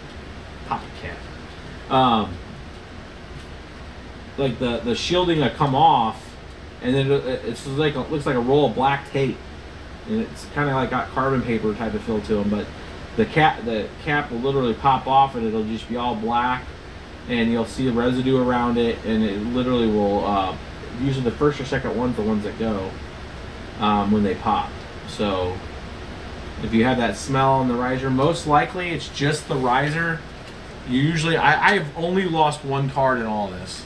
On all the mining that we've done, I've actually, during mining, I've had cards go out, but actually lost one during a cataclysmic event. And that was ironically, it was a water-cooled card. And it was the water cooler part that was connected. It just literally almost caught fire. Like, it just started smoking, and it had fused the wires together. It just had a bad short in it. And it was the NX and ST, or is it the NSXT? I can't remember the name of it. It's this card here.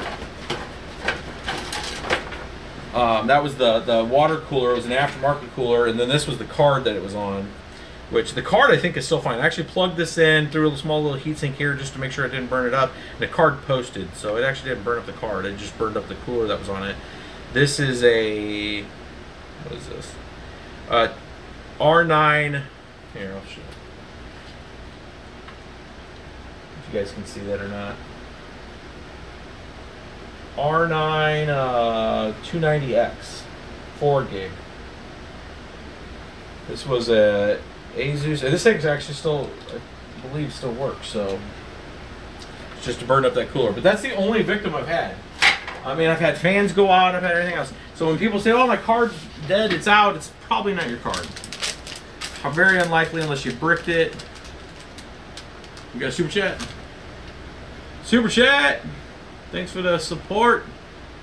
4 gigs RAM, I follow your BIOS update, all the slots in it, 4th one still don't recognize any of the cards. Slots past the 4th one will not still recognize. There's probably, are you splitting the power supply? you got to check your power. You got to make sure all your power cords are plugged in. I've had it before where something's not all the way in. The 8-pin. I'm gonna bring you up here with me as I do this, guys. The 8-pin sometimes, like this thing doesn't like goes on top and not below, and then it's like in the card like this. I believe it or not, I've actually had this situation. I had like one card I was fighting it all night. I was like, what the hell? And it was like that in the slot. Like it just was, this little guy here was just enough to piss it off and not make it work. And sure enough, I took it out, I reseated it, and it freaking worked. And I was like, you gotta be kidding me.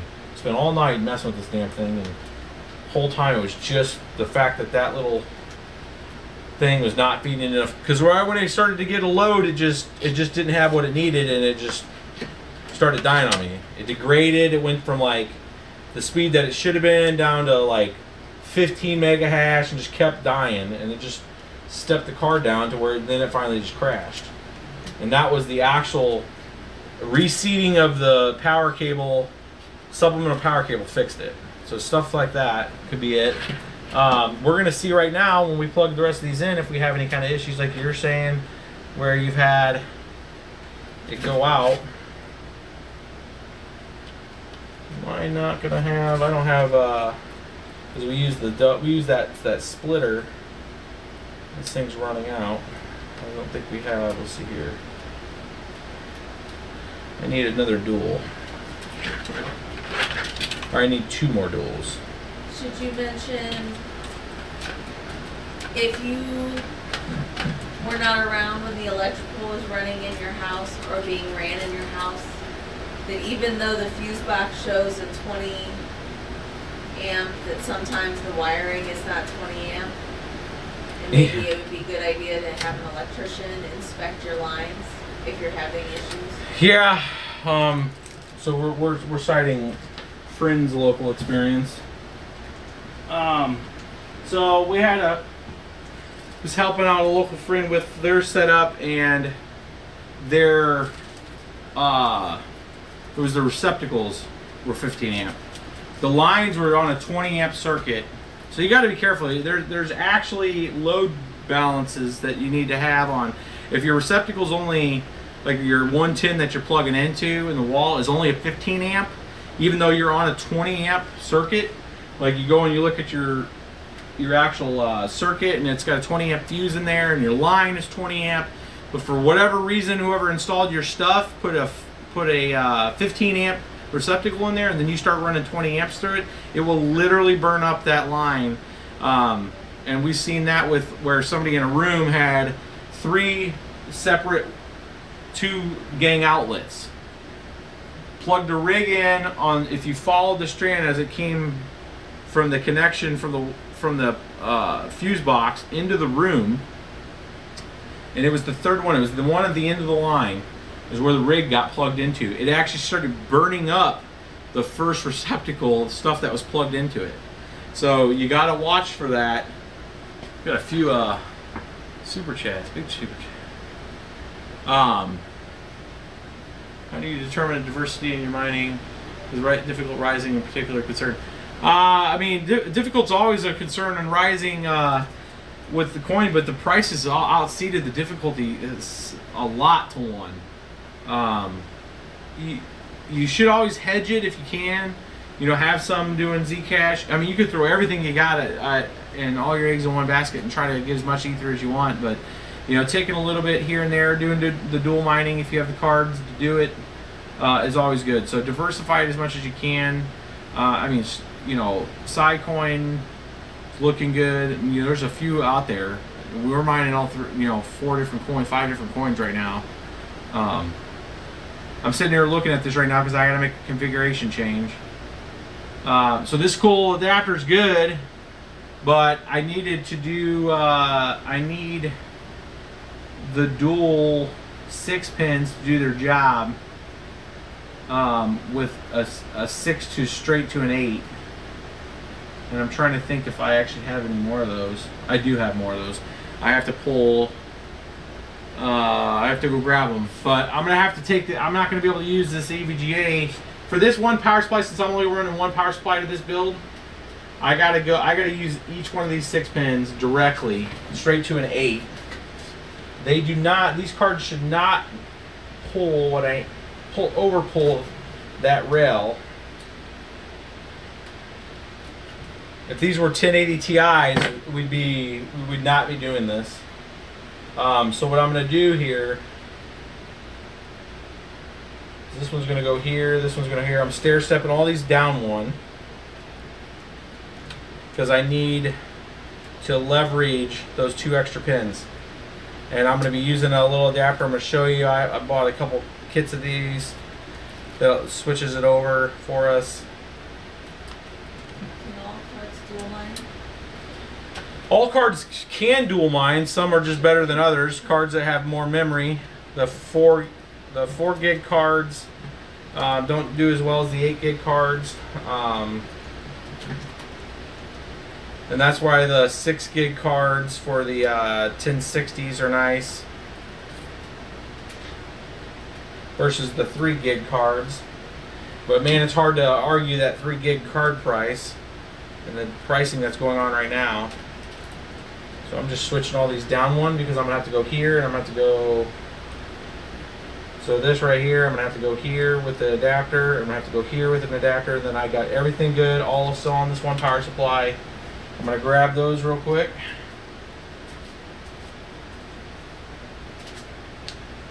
Those are over here in another box.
Okay, I got one here.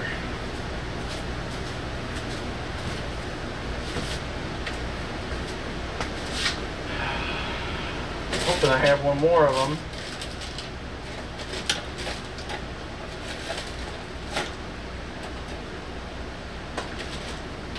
So the thing I'm going to be using right here is this guy right here. It's a 6 to an 8. We're going to get that linked up. So the cards with the lower pool, that gets that one complete. Let me see if I got one more of them. It's a 6 to 8 pin adapter. You can get them on Amazon. We'll get them linked to you. I'm actually going to steal the one off of here for right now. And we've got more.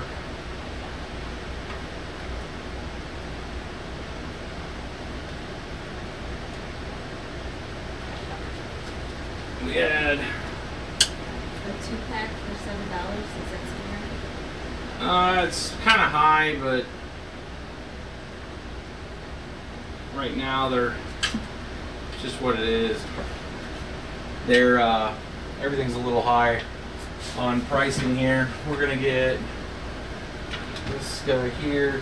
I'm gonna steal off of this one. I got more of them coming. We just haven't. There's so many rigs that we build. I go through inventory so quick.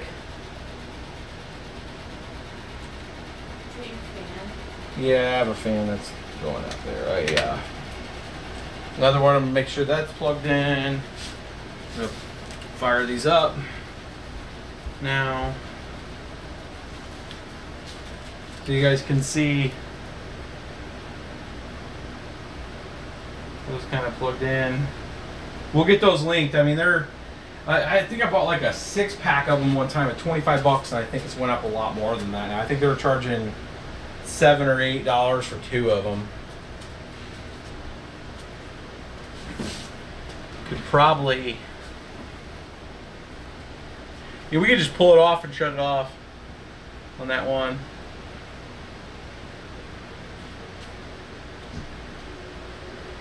We'll get this zoomed in. Oh, we just got another super chat. You guys are a boss tonight. Building a 9X with 2 BBTs and 8 pins. The GPUs with double 8-pin cables.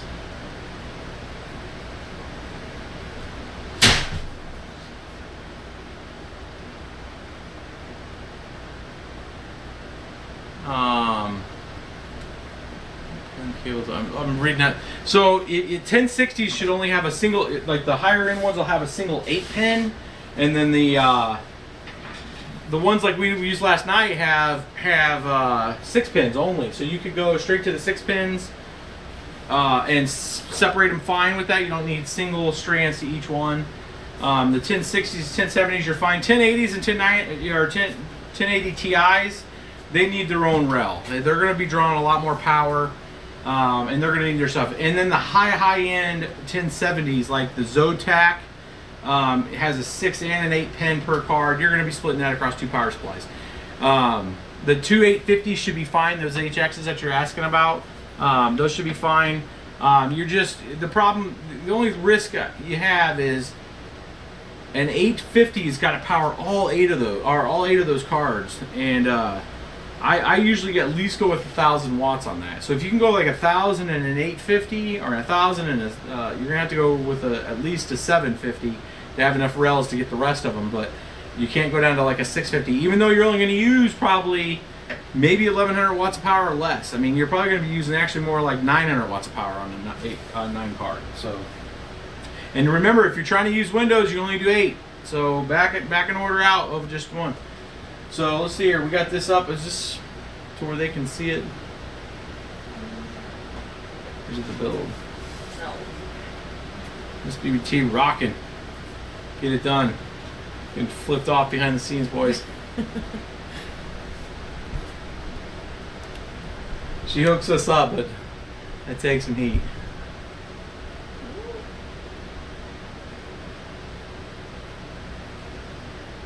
Which motherboard for 1050 Ti setup? This Asus Prime, the Z270, man. That's the one that you want to get. It works fine. That's the one we're using with our 1080 Ti's. So we got lights on everything. It looks like lights on everything. Do not have lights on this one.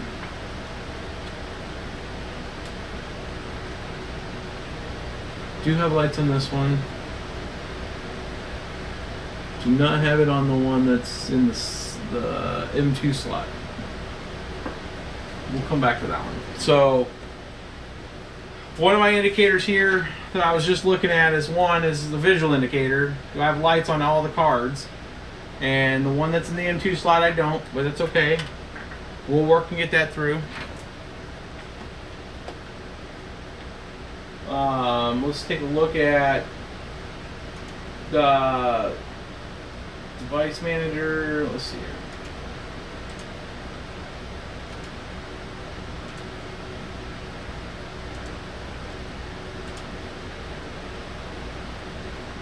Yeah, so there's 1, 2, 3, 4, 5, 6, 7. We got one with a 18. That's just needing a reboot. It's still setting up some stuff. Got audio devices here. Still sorting his business out.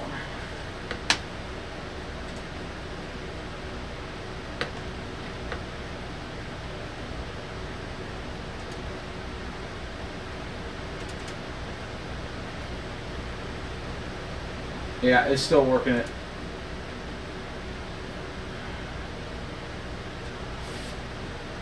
So it's going to take it a second here. We'll get to let the 7 get up there, and then we'll work with the M2 drive here.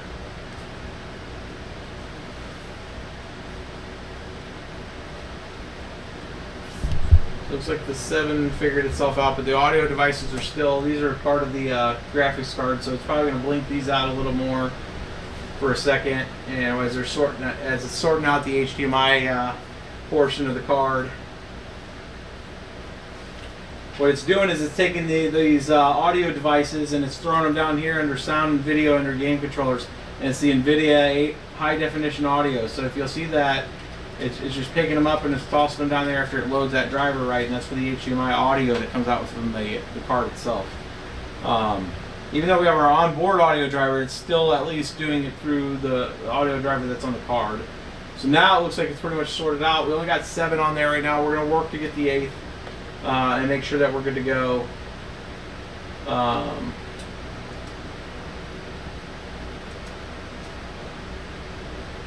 Part of that's also because I think it's because I'm using onboard audio or onboard video and it only does 8. But I'm going to plug it into a card here in a second and disable the onboard video. Windows only likes to do 8, period. So I'm trying to remember, I think I've had the onboard plus 8 other cards. I think I've had that, but it's late, so I don't remember. But I mean, if we can't get the video to be seen, then what I'm going to do is I'm going to pull the video off the onboard. I'm going to disable the onboard. I'm going to plug the video into one of the cards, and then allow that space for the 8th card to come up. And then I should only have 8 cards in the list, because that's what I have right now. Is I have 8 cards in the list under manage. There's 8 cards in this list here. There's the 1, 2, 3, 4, 5, 6, 7 NVIDIA cards, and then the onboard card that I'm plugged into right now is the 8th. So it's prioritizing that over. We're going to check real quick, just to look at a little benchmark here, just make sure the 8s are working, or the cards are working, and then I'm going to shut it down. I'm going to disable the onboard, and then we'll go ahead and give it a whirl. I'm going to juice it up real quick. Just give us the folks that need to go to bed an idea of what 7 does. I'm going to do 650.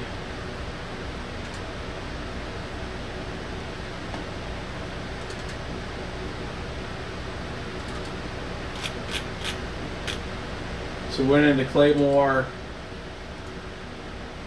and set it to a 125 and 650 plus on the memory. I left the power right now.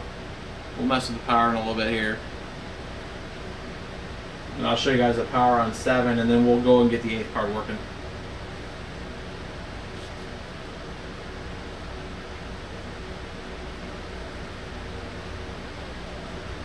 $30.7, 215 mega hash. Not too bad.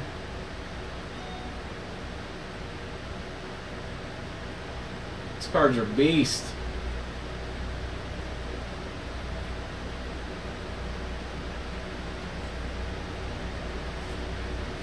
What the real limit on? So power wise, on 7.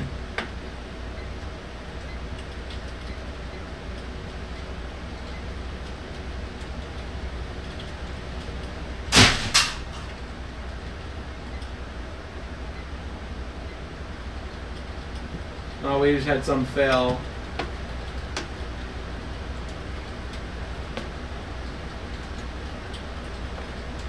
Let's shut this down. I looked at the power and it was 289. I was like, that ain't right. All right, I'm gonna shut this down. I'm gonna see if I'll get this converted over. And we're gonna plug into the second slot here, which is actually on this side over here, because this is plugged in the first slot's main 16X port.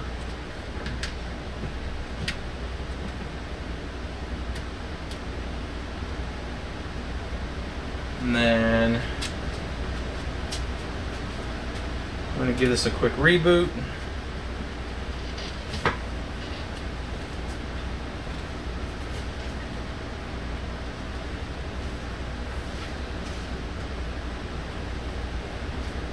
Now we're plugged into the card. We'll see if we pick it up right away.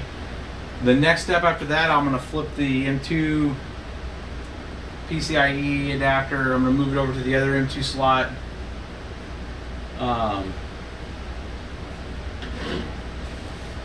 If not, I like it over there, but I think the last time we did that, we had the two for the Linux build. So we're going to test them both, but right now we're in the most farthest one to the right. We'll see if it picks up that other, that 8th card.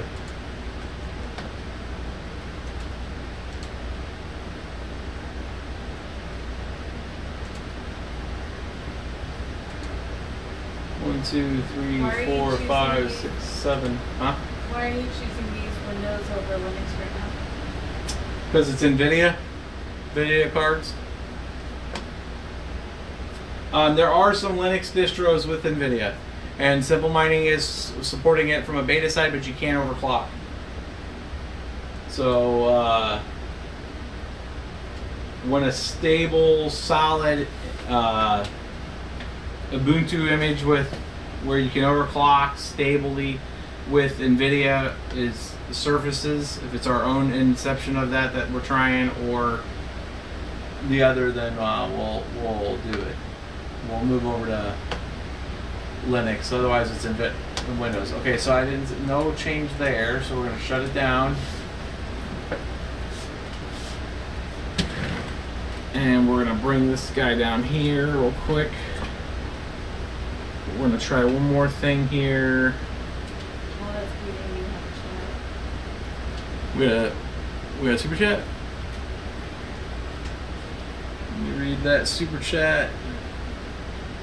Sapphire, man, it's not fixed clocks running through it, but Simple Mining is only getting 30 minutes away the same Nicehase and Linux. Windows runs a little faster. We did this test a while back.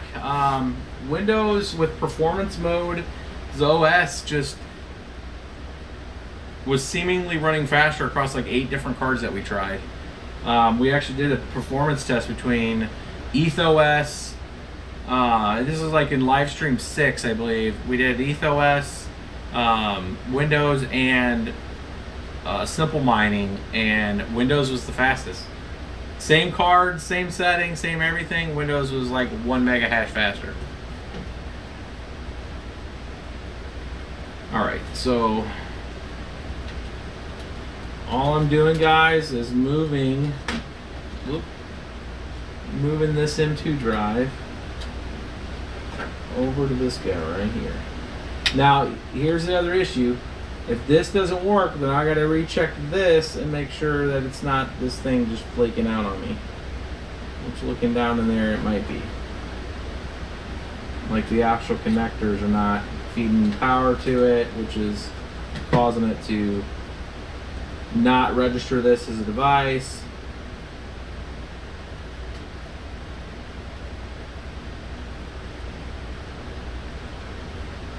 Over 2 hours.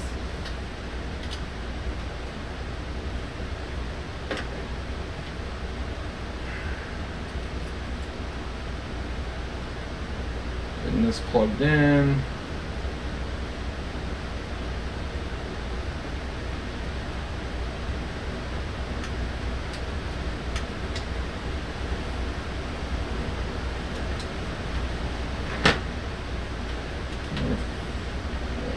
Fire this back up. Make sure that it reads it. My next troubleshooting step after this one, if it doesn't read it in this slot, is looking for another power adapter for that M2 drive. And I think it's reading it, because now it's giving me a different issue. Or not an issue, but it's saying it's detected it. We're going to go into the BIOS and make sure that it didn't dork anything up. So the most inner M2 slot. So we're going to go down here into onboard device configuration, and we're going to make sure that it stayed in PCIe, which it did. And we're making sure it stayed in 2X, which it did. It gave us a warning saying, hey, you are in 2X. Do you know you are? It's going to suck. if you're trying to do something with a drive, you want to go to 4x for best performance, and we're saying, yeah, we'll do it, we got it. We're going to keep it in 2x. Okay, so now we're going to boot this. Now we may have good success here. So furthest one over to towards the processor, it's plugged in. I need everybody, all 391 of you, to keep your fingers crossed. We centered in this yet. We're good.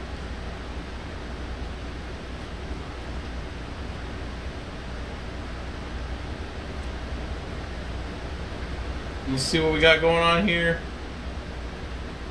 Can you use version 3 risers? Can we what? Version 3 risers. Yes.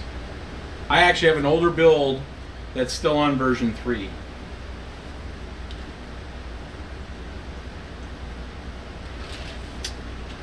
Looks like the video. Is the video behind? It's always way behind. Huh? It's always like 10 seconds behind. Well, I'm running a delay because I boosted up the quality. I don't know if the quality's been better. Some of you guys that have been on some of our stuff, I don't know if it's sharper or better than normal, but you guys can let me know. 1, 2, 3, 4, 5, 6, 7.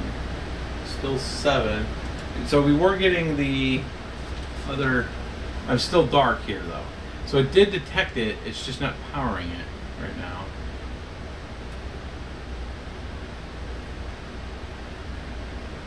Now.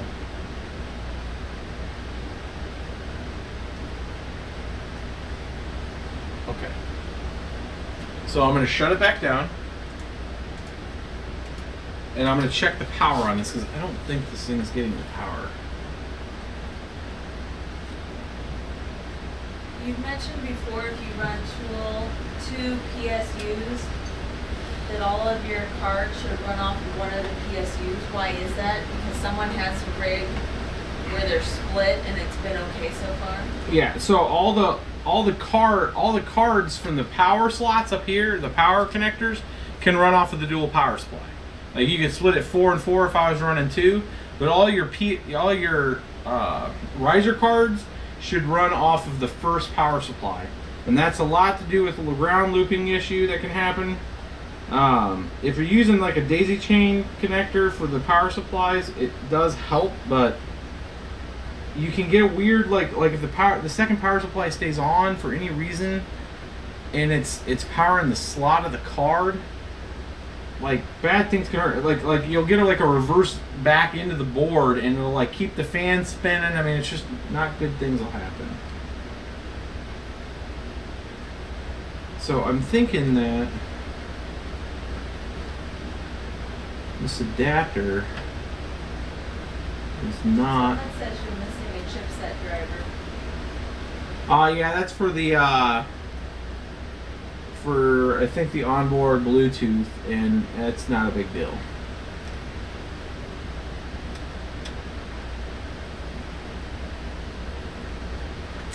It says these risers are split on the 2 PSUs and it's been fine.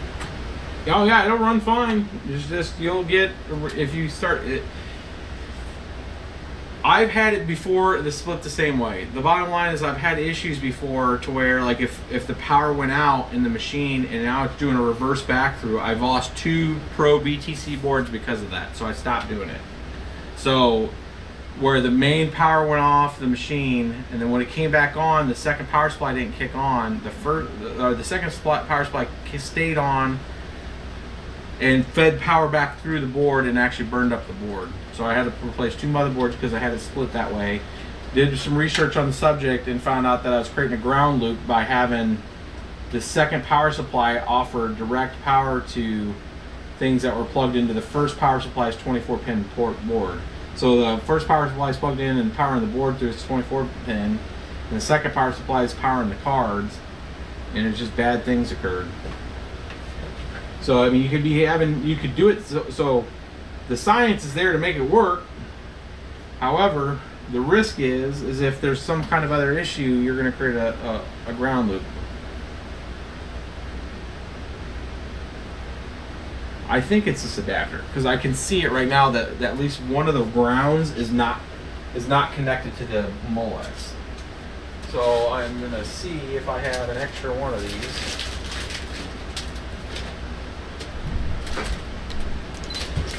Here we go. I think this one will work.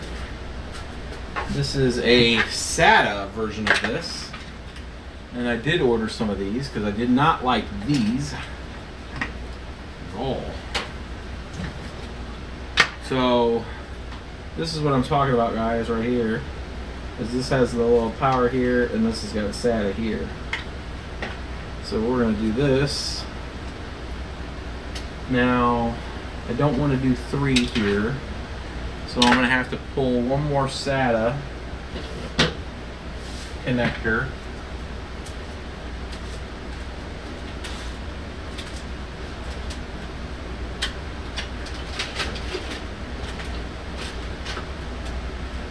From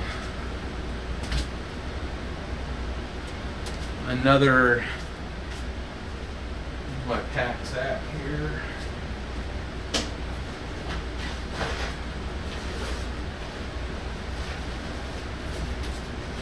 So EVGA pack here, and I want a SATA connector. I do not want to put another power on that, so I have one more SATA connection here. And we'll feed that guy here. Now we're going to make sure that I'm just trying to take it out the fact that it probably has something to do with getting power, and we'll do that. And also I'm going to check the riser. I'm taking you guys through each of the troubleshooting steps I'm going through to get the 8th one working. And it could be this connector too, so I'm going to look and see because I pulled this one and I don't know if that's still one's still good. We'll troubleshoot it. 8 cards and 9 cards are kind of like vanity builds, and they are a little finicky sometimes. I've only had a couple that's worked right out of the box.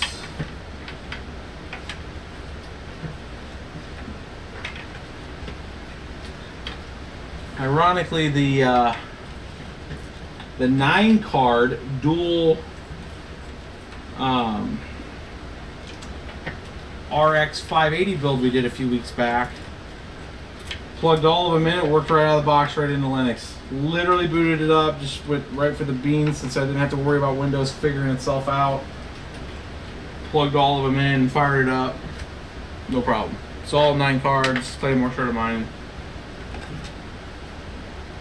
And that's with the 2 M2 drives, or M2 slot connectors. Alright, so we're there. Power. We got, let's pull this, let this juice out.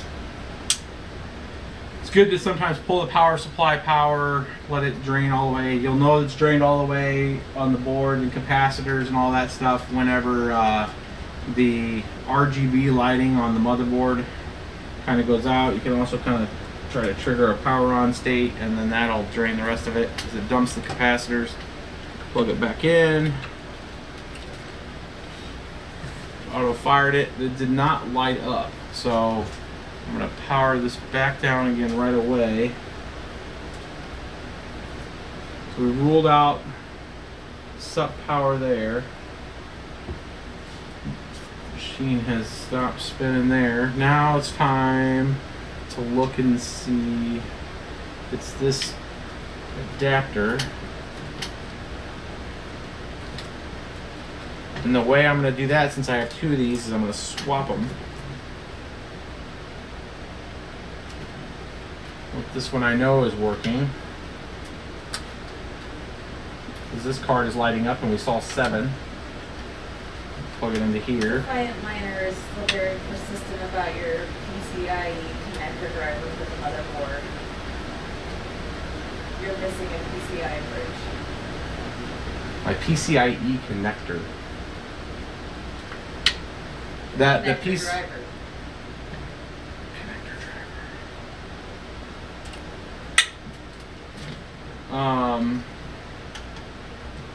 So the slot, the driver, we'll let Windows go all the way up, and we'll look at that. The missing driver is that thing's still dark. So it's not that driver is not for what you think it is. I mean, there's literally, the problem isn't that driver. The problem is that this card isn't lighting up. Like these cards right here are lighting up. They have power. That's what's indicating that. This card does not have power. So it's irrelevant to a driver in Windows if there's no power to it. It's a good theory. But the problem is it has everything to do with the fact that, and the reason why that does not have power is because it is either this riser, and that's been my problem, or it's that M2 adapter that's down there, which I have another one in another machine, which I'm going to pull here in a second, as another troubleshooting step. So what activates, and I'm going to show you guys something. So if I power this back down, this is actually good to know from a troubleshooting standpoint. A couple things happen when you turn on these machines, and if you have the right kind of setup going. So we know that if it's getting powered like this, if I pull, let's say, here you guys can see the second one. If I pull the second slot, and I turn this on, those fans stop spinning. And this, I'm thinking this is actually going to be the power on the actual riser. So on these EVGAs here, even without these, is that the second card? Which one is this? Did I unplug? Third, fourth, fifth, sixth, yep. So it was this card here. All the rest of them had their fans kind of spinning when I unplugged that. But this thing is still lit up, which is telling me that that riser at least is saying, hey, I'm there, and that this adapter's working. This card, oh, is it the card being DOA? That'd be hilarious. The way for me to check that is you gotta go through and validate all the little steps. So right now I unplugged card 2, it still lights up. That's telling me, okay, it's irrelevant if it's plugged in the board or not. I'm gonna pull this riser now, or as I powered it down. I'm going to swap it to this card. I know that this riser, irregardless if it's plugged in the board or not, works. I'm going to slide it over here to the second one. You guys can see it here. So I'm just taking card 2. Actually, I can't take card 2 because card 1 doesn't let me go over to it. Now I'm at the mode of just trying to make sure of a known good riser that pops up. Does it light the card up? The card isn't lighting up at all. Like it's nothing. Nothing's happening with it. Put your tongue on it. Huh? Put your tongue on it. See if that works. Yeah, that'll work. Now it's lighting up. I think we might have a dead riser. So I'm going to power that off immediately because it lit the card up. So now I'm going to reset everything. I either have a dead riser or I have, you know, like the power slot on it. Let's see here. Let's make sure all these things are situated because I think I moved some things over here. So this one goes to here, which is slot 2. I'm going to plug it back in. I'm going to unplug things. When you're really working around stuff, you want to make sure it's unplugged. I'm going to plug slot 2 back into where it's supposed to go. I'm going to follow to make sure that that slot 2 goes into slot 2 card.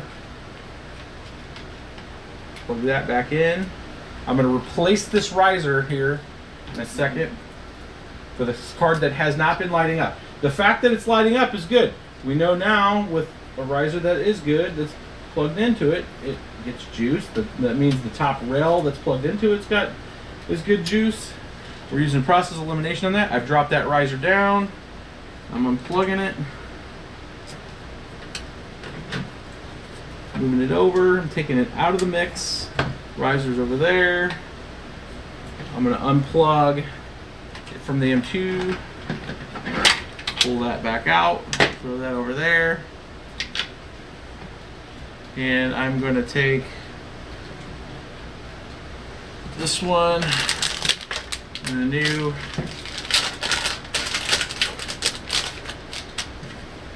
thing, and plug it in, and I'm going to put this over here for you guys can see.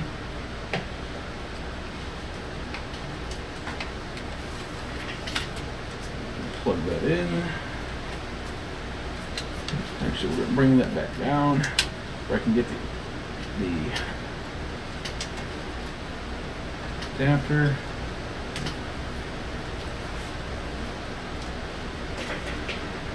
Plugged in.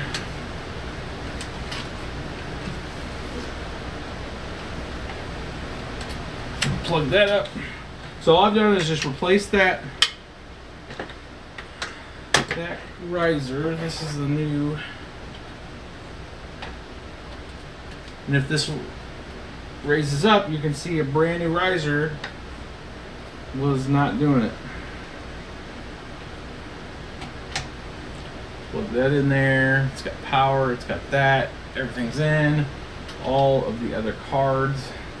These risers are good. They'll have the power. Why would you put so many GPUs in one rig? Why not use standard cases and have more to avoid the problem with risers? Because there's a lot more cost in all that. Every card is lit up. Every card is lit up. That's dead to me. They asked if it would go over your shoulder. It didn't go over the shoulder, it went off to the floor. It went off to the floor. That riser's dead to me. This is why they need to include every one of those packs. If you're ordering like a 6-pack setup, needs to have 7.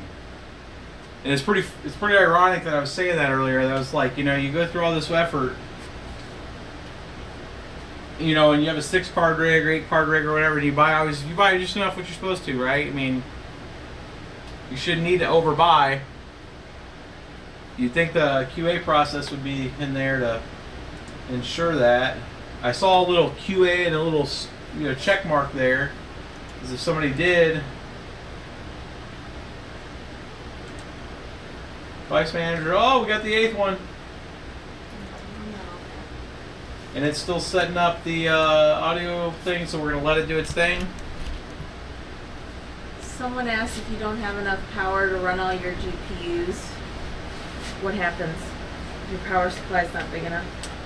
A couple things will happen. One, they usually get really flaky, weird stuff go on with the mining. Like you'll have cards drop, hash, they'll act real weird. The power supply will get real hot, and in the worst case scenarios, you're just going to pop the power supply. It literally make a loud, nice little boom pop. Turn that camera. I was just on the screen. Huh? Oh, that was horrible. Turn the little camera. Huh? It's pointed over towards my computer. Oh, is it? Get it out of here. Get it out of here. What? No, it's not. No, it is. I just walked up there when I switched the camera. Oh, yeah. So, she doesn't want to be on the screen. They're like, woohoo, there she is. No. That's funny. So it's setting itself up. There's all 8 of them. I'm going to let it stay here for one more second.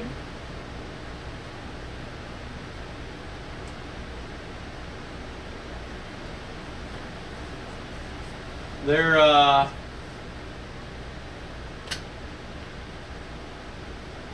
and that's why I'm waiting, guys. You get impatient, you got to let it sit there, and you'll see it blink a few more times. You give it just a second, let it chill.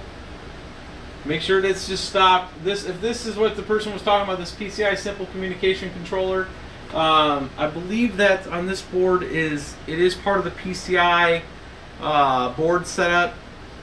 On all of our builds and in our Windows builds, we don't set it up. We just leave it. I mean, I disable it. It is not used. It doesn't hurt anything with the build. It's just not used. I mean, you can set it up. Do you want to filter keys? Oh, I got, like, what is this thing doing? And this thing is setting on there, so it's trying to, no. All right, so I think this is good. I think it's set up. We're gonna test it. Thanks, guys, for bearing with me. I'm glad you guys got to walk through that troubleshooting with me. I swear to you, I do not. This stuff is not pre-set up. It is literally welcome to mining. So they're gonna want to see this. I know, it's just crooked. Yeah, that's okay. So.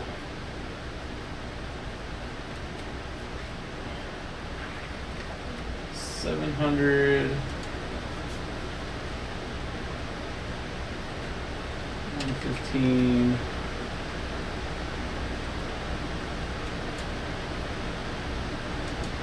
Let's see here if it can handle it.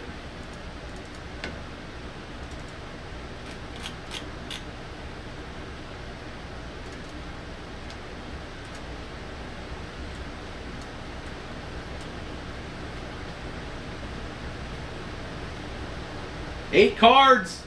We're there, boys.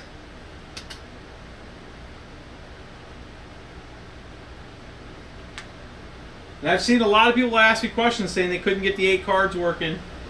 Oh, it doesn't like that speed. Puke. It's dying. We're gonna back it down.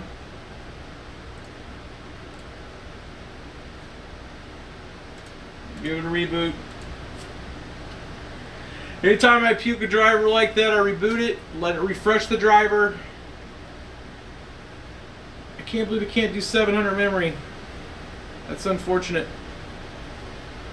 It's just showing it more and more that those Zotac, You're in camera too. huh? The little camera has a shot in your face. Oh, I'm good. The, that M2, that Zotac Extreme, Amped Extreme Edition is just sick, because that thing was doing 1,000 memory, no problem. Let this thing kind of get...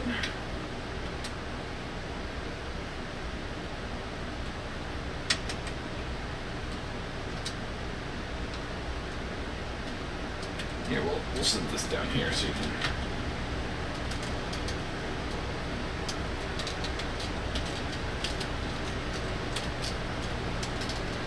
Oh, it's me again. Stop it.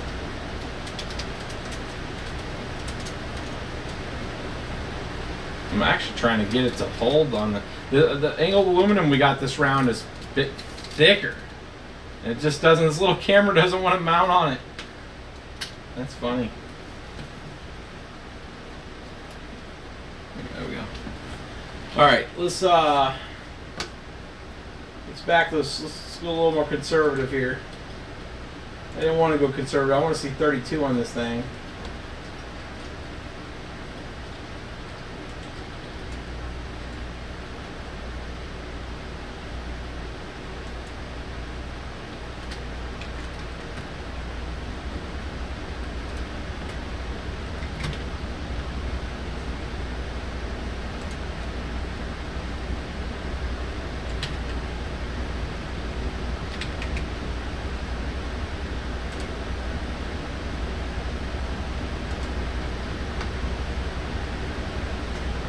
We're going to open up GPU-Z on this too. I haven't messed with any of the power settings yet. We're going to get this up. I just want to have the sensors up. I want to see what it's power drawing, what the TDP is.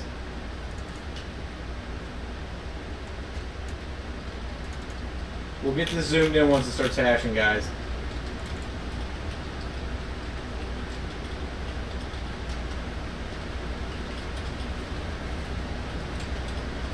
Let's see, so this is all 8 1070 GTX, 8 gigs.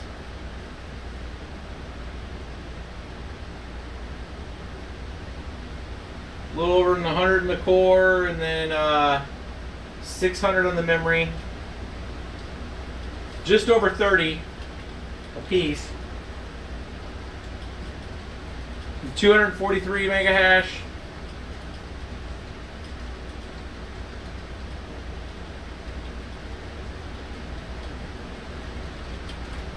On 8 of them.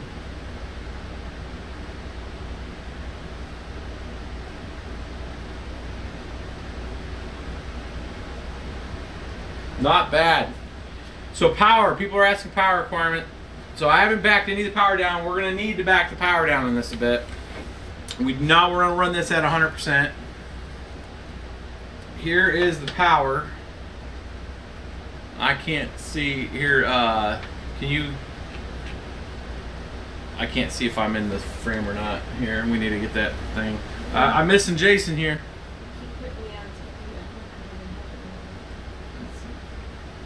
You're gonna be internet famous. What are you talking about? You need to come in and like wave to everybody. So everybody wants to see Miss Bitsby tripping, right? I mean, at least one time. I like everybody really quick in the chat. Just say yes or no. Stop. And she may work for the super chats. I don't know. We'll see. Stop. We'll see. Oh, we got a super chat. Glad to see the live stream, man. Oh, I just saw this thing die. It's trying to reboot. Man, it does not like 600 memory.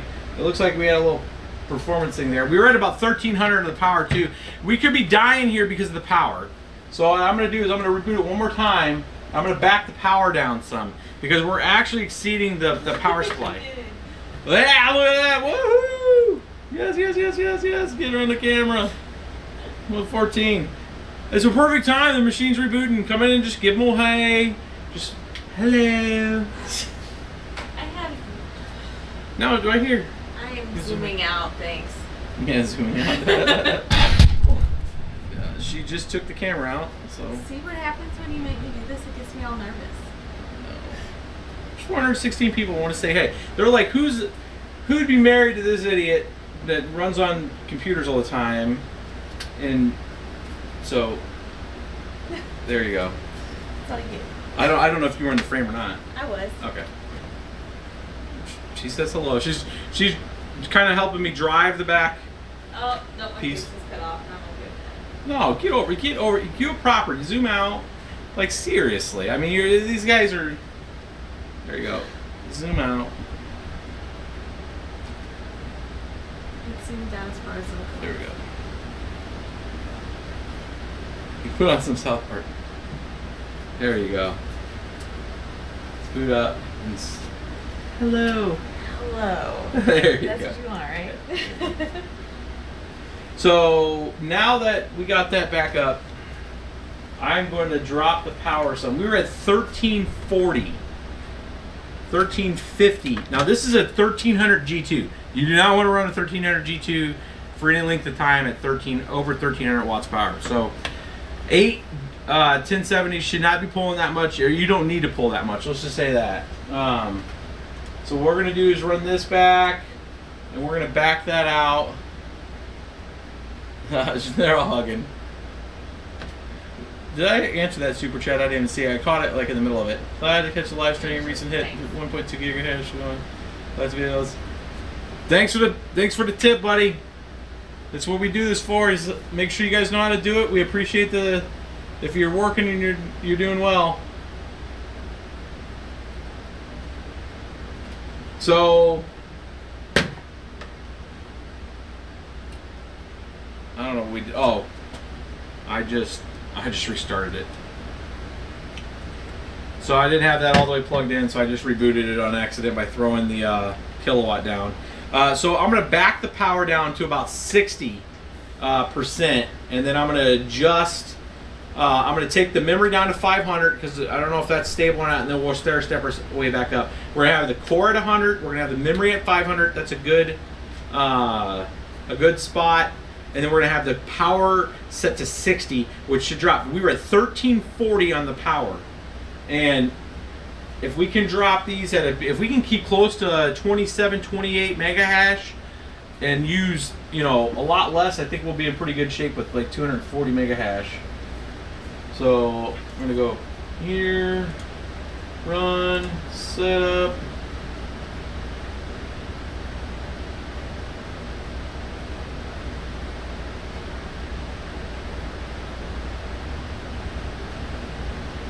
Got right into it as it was trying to start.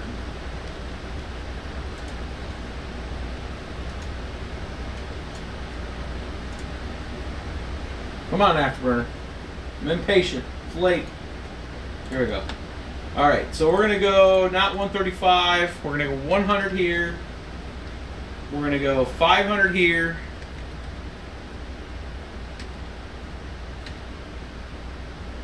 Power limit, we're gonna go to 60. We're gonna unlink the temp. We're gonna put the temp at no more than 85. We're gonna apply that. We're gonna minimize it. We're gonna launch Claymore.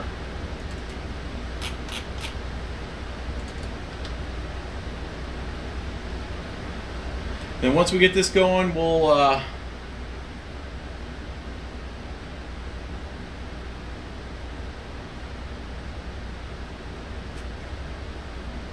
see how she's going here. Do the mini format GPUs get the same hash rate as the regulars? So out of the box, everything gets about the same hash rate. If you don't overclock them, you don't do anything, everything's anywhere from 24 to 25 mega hash for the entire 1070 line. It really comes down to, with the minis and the entry level 1070s, it really comes down to what they can overclock. These is a great example, where these are, the above average entry level versions. Let me bring it up here. They are the super clock, but I mean, these were $409. So I mean, they got the nice cooler on them. I still got the plastic on them. Need to pull that off. But the Zotac, for example, right out of the gate goes straight to 1,000. 1,000 overclock on the memory. I run in the GPU at like a 150. Didn't hiccup at all. Runs perfectly fine. Card runs 32, 33 mega hash. These right away started puking on us after 650. So that's the same way with the small minis. The small minis, you're going to get about 400 or 500 on the memory pretty consistently. You're probably going to get 100 megahertz overclock on the GPU, and that's about it. I mean, you're going to start getting 125, 130 maybe, but for stability standpoint, the lessers will still be all the same platform. That'll be fine. You're just not going to get the overhead that you'll have with like the higher end cards from what we've seen so far. I mean, this is purely not just me speculating. This is like looking and observing and doing kind of a scientific method of it, just testing out the Zotac and that larger NVIDIA build that we're going to do with all the different card types. That'll really come out, because I have the Gaming X 1080, the Armor MSI 1080, which is a step down from it, and you can see the differences between those two, what they can do. And then it kind of goes down the whole line, where like the 1080 Ti or the 1050 Ti for the Win Edition is like a 14.2 mega hash. It's a 1050, and it's getting 14 too. All the rest of the 1050s get about 12 and 13. So there's a pretty big difference here. We sit this running for a little bit. We can get this part zoomed in. I think we'll start to get close to closing out here. We're gonna wrap this up, guys, in about 10 minutes here too. I just wanted to really show you the 8-card build, and we're gonna show you guys the stats here. But I mean, we've been going for about 2 hours, almost 3 here. And show you guys, this is right here, 232, 28 mega hash a piece. We're running at 60 power, and I just picked this back up, and I think my kilowatt's going out, because the second I pick this up, I hear it keep popping on and off. So we're gonna get this back up, and I'm just gonna hold it. We're just gonna set this here for I don't have to touch it. And then we'll zoom in on this once this reboots here. I'll get it back up and running. It was running 800 watts. Unplug this. Plug this back in. There we go. Wow, I gotta unplug it all the way. So on this Asus board, like if it goes off, like hard shut off, it actually won't let you power it right back up. You gotta unplug this. You gotta unplug your main power supply. Let it go all the way down to where all the juice flows out of the board. You'll know that when the Aura turns off, and then plug your power supply back on, and then it'll fire right back up. it's like a surge protect that it goes into, and it wants you to reset your power supply and dump all the energy out of the board. Now if I plug this back in, machine fires right back up. So now the machine's back up. I'm gonna leave this here. I literally have dropped this kilowatt. I probably dropped it about 8-10 times just on this stream. Not on this particular stream, but all the streams. It is now at that point to where it's just like, I need to replace it, because I think I dropped it enough to where if I barely touch it, it kills the power. So I'm gonna leave it here. We'll get this thing hashing again. I'm gonna show you guys the power. So we were at 1340 when we didn't touch the power limiter at all, and we were at 30 mega hash. We dropped it down to 29.8 mega hash, and you're gonna see the power go from 1340 down to 820 watts of power on this whole rig. This you're talking a 240 mega hash 1070 rig that's running at a little over 800 watts of power. So let's bring this up, let you guys see that, and then we'll wrap up some questions. You need to read this. I gave a technical answer, and I think it's right. You gave a technical answer, and you think it's right. Let's see here. He was saying 3 to 6 gig or 4 to 8 gig cards. Dual mining, lower cards. Yes, you were right. Good job. She's cheering in the background. Let this come back up.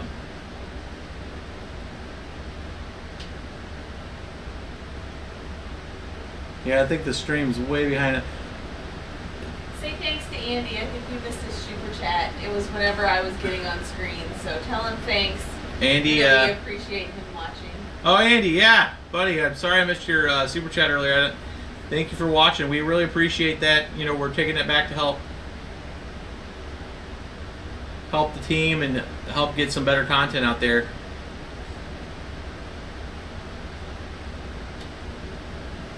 I was reading some of your guys' comments as this can come back up and mining. Can we, here, I'm going to try to get this. Well, this is mining. I'm going to show kind of what this thing's doing without moving that kilowatt, because my kilowatt's gone flaky on me. So it's mining right now, guys. You can see here, let me get this kind of, let you see the,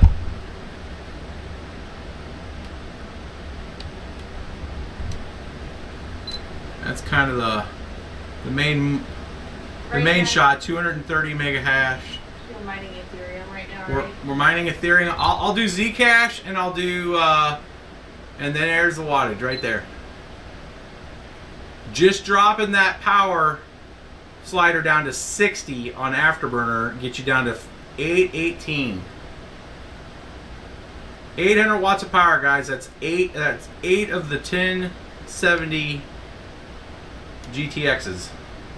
There's a $50 difference between a 3 gig and a 6 gig 1060. Is it worth the $50 per card? It really depends if you're going to do dual mining and stuff. Dual mining uses a little more power. 50 is not too bad. 30 is a no-brainer. You get the 6 gig. I mean, 50 is about, if it's $100, I'd say no. $50, it really comes down if you can afford it. It's probably worth it. I'm trying to give you guys a kind of a close-up of these cards while we're sitting here going.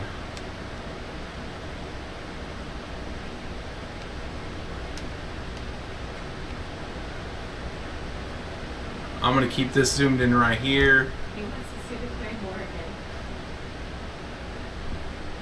They want to see performance. They know what's in the box. Alright, it's locked on Claymore. And I'm going to pull over GPU Z.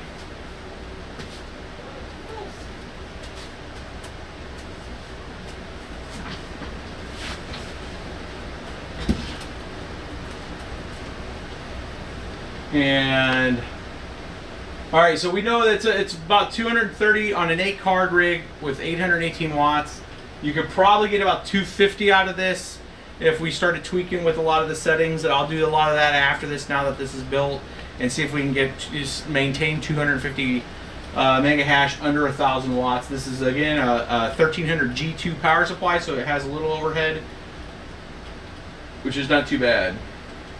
Cards are holding about 62 Celsius, which is perfect.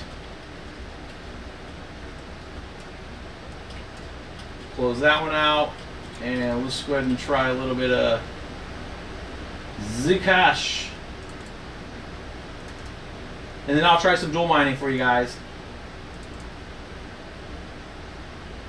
Now, NVIDIA dual mining, I haven't done a lot of deep diving on NVIDIA dual mining, but I know that their cred kind of sucks.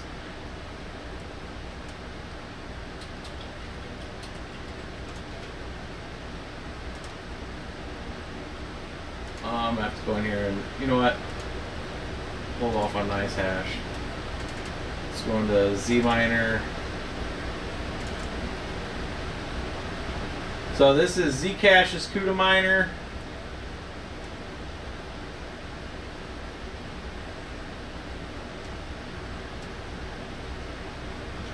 Change your little mini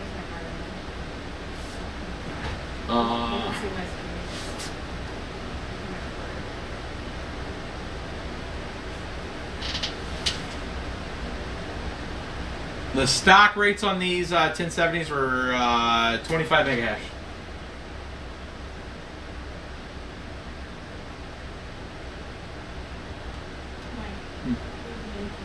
Where's the mini camera going? My computer screen. It's not on your computer. It's looking at mine. Well, now. Voila. Yeah, it's on me now. So, I mean, it looks like we're at 3,000. This could do a little better. These cards should be able to do well into the 400s. This is just, I think it's this version here that I'm running. Let's try to go to, that should be like 420 a piece. Go to Nicehase.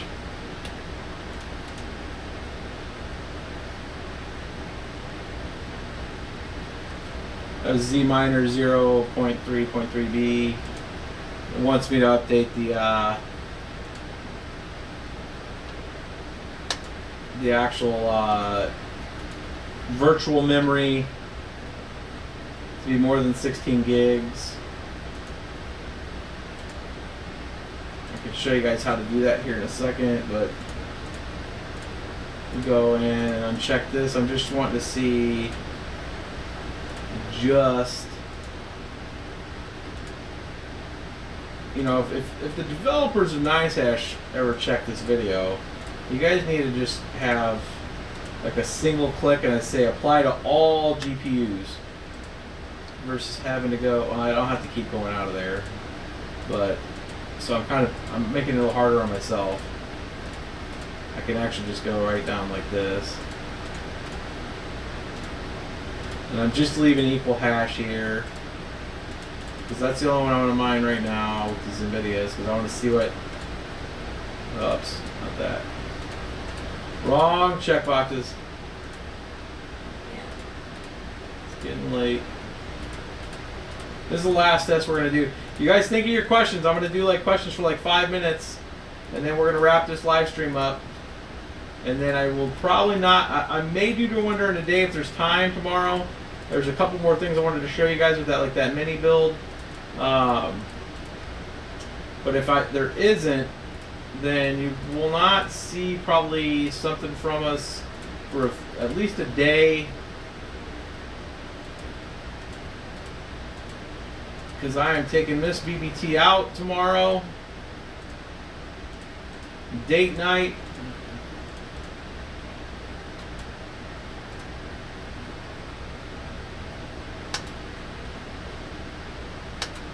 Let that benchmark. I'll answer some questions while that's benchmarking.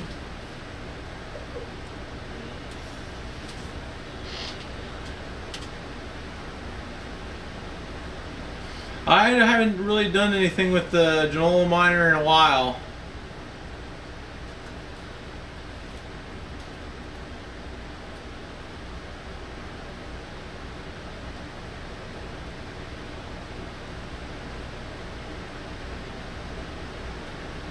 When you sleep though? Yeah, that's a good question. I don't sleep that much, obviously.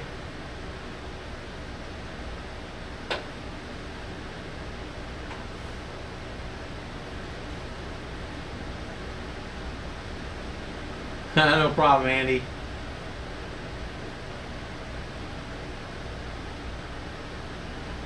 Yeah, Nico, we have a 1080 Ti build. We'll do one for you guys here on a live stream. I was actually trying to get this NVIDIA build, this NVIDIA kind of overview first, and then kind of introduce the big Ti rig.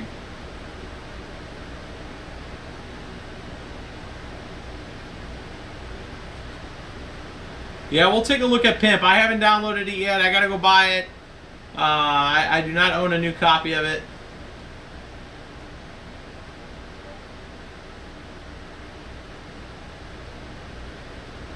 I'm looking through your stuff. Thibodeau, or is it Thibodeau? I can't read that. 2 1060s, 3 gig, and 4 1070s on an 850 will be good. Yes, you should be fine as long as you undervolt them. You know, set your power settings to 60 and you should be okay. You have a Roswell 4U on hand. I can't find the dimensions for it. I do not, Richard, have a Roswell 4U.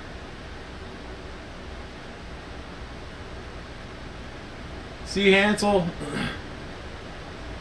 the short 1070s minus fast. The short 1070s will do 25 out of the box. They'll get up to about 29 with overclocks. It's going to be hard to get them to like 32 like the Zotac though. Don't get your expectations on the 1070s hitting over 30 unless you're buying the big ones. I mean, you could prove me wrong with some lucky unicorns, but what else do we got, guys? Do we know the Vega performance? Nobody knows the Vega performance yet. Can you power all of your risers on the second CPU pinout of the PSU? That's some voodoo science if you can. We have not tried it. Blueberry. No idea on the Quattro. I've been trying to get one of the... I almost had to think somebody talked into letting me try out their Pro Duo 32 gig. Hopefully we can work that out and we can give a test for everybody on that. I mean, I don't think too many people are going to buy that, to be honest with you, but it'd be cool to try out on a video. Here is Nicehase doing its thing.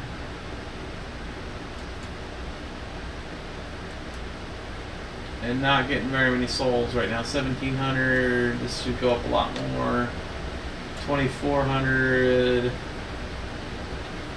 Should be well over 3,000.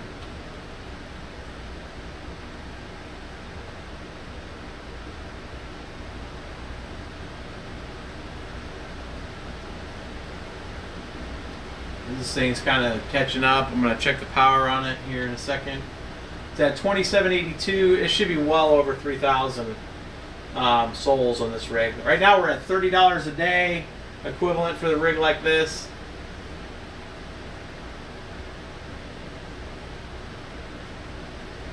We'll let this kind of spin all the way up. We have not tried the Asus 1070 OC yet. Remember, guys, we buy all this equipment. I get no cool freebies from anybody. We are not part of the review cycle of any of the graphics card companies. I think the graphics card companies think a channel like ours is like the Antichrist of graphics cards. So, I mean, since we're buying them up in droves, I think they kind of skip us. The unfortunate thing is that they actually do build consumer versions of those specific cards.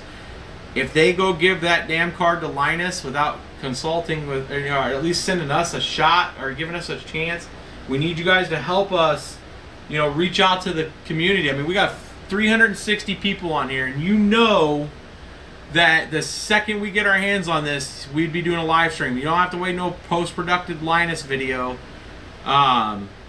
We'll right here in front of you guys, we'll discover it together. So we need you guys to help us get access to that card. I will buy it and I will return it. So still have a great matter for you. What's the link with height? We do, Richard. We have several of the link of those. I'll shoot that over to you. Shoot us an email and I'll send you all the dimensions. Or we'll put it in the description of this video.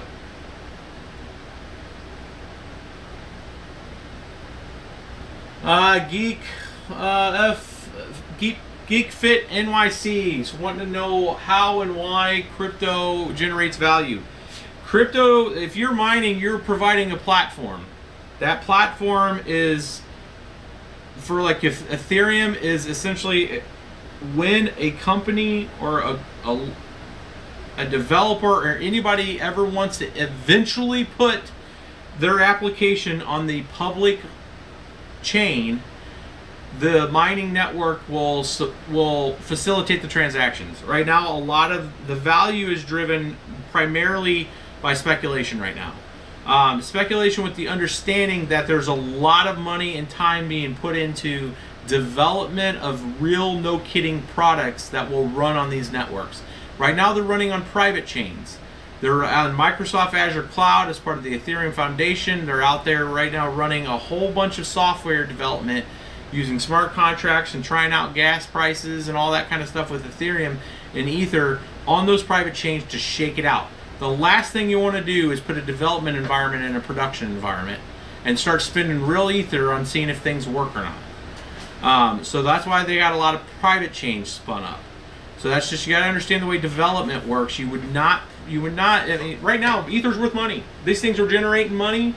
And if you want to try to run your application as a test, the last thing you want to do is spend real money. You're going to take the Ether, you're going to convert it to USD to pay for your developers.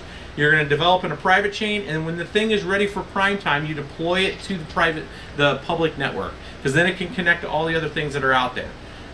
In a private cloud behind an enclave, it gets super business complicated when you start to try to combine cross chains and that stuff's being developed too. They're trying to develop it, but there is going to be use cases to use it on the public chain. That's why it's driving out the price and value. So it's a commodity. It'll be used when companies start to deploy their assets to the public chain. And then, guys, the second a company comes out, look what happened to Ripple. It's a perfect example.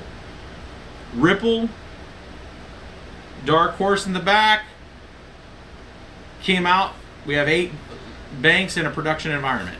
That ended up pushing that up to, you know, that's a real applicable use of their currency. Went from 0.2 cents to 39 cents, right? So I mean, just that the fact that when that news comes out, so the first series of real, no kidding application using smart contracts hit the public domain of Ethereum, using and leveraging that asset. That's one vessel of it. The other ones are the ICOs. People are locking up Ether in ICOs. They send their Ether, it takes it off the market. That's not more than speculative rights, that's supply and demand. So you got, those are the two things that are generating value right now. And that's kind of off the what I normally would go, guys. I mean, I look at it and do that. Mainly this channel is mining. Hopefully you guys see that. That's valuable information. I don't know, you guys probably heard that from a lot of other people too, but if you enjoy that kind of content, I mean, let me know.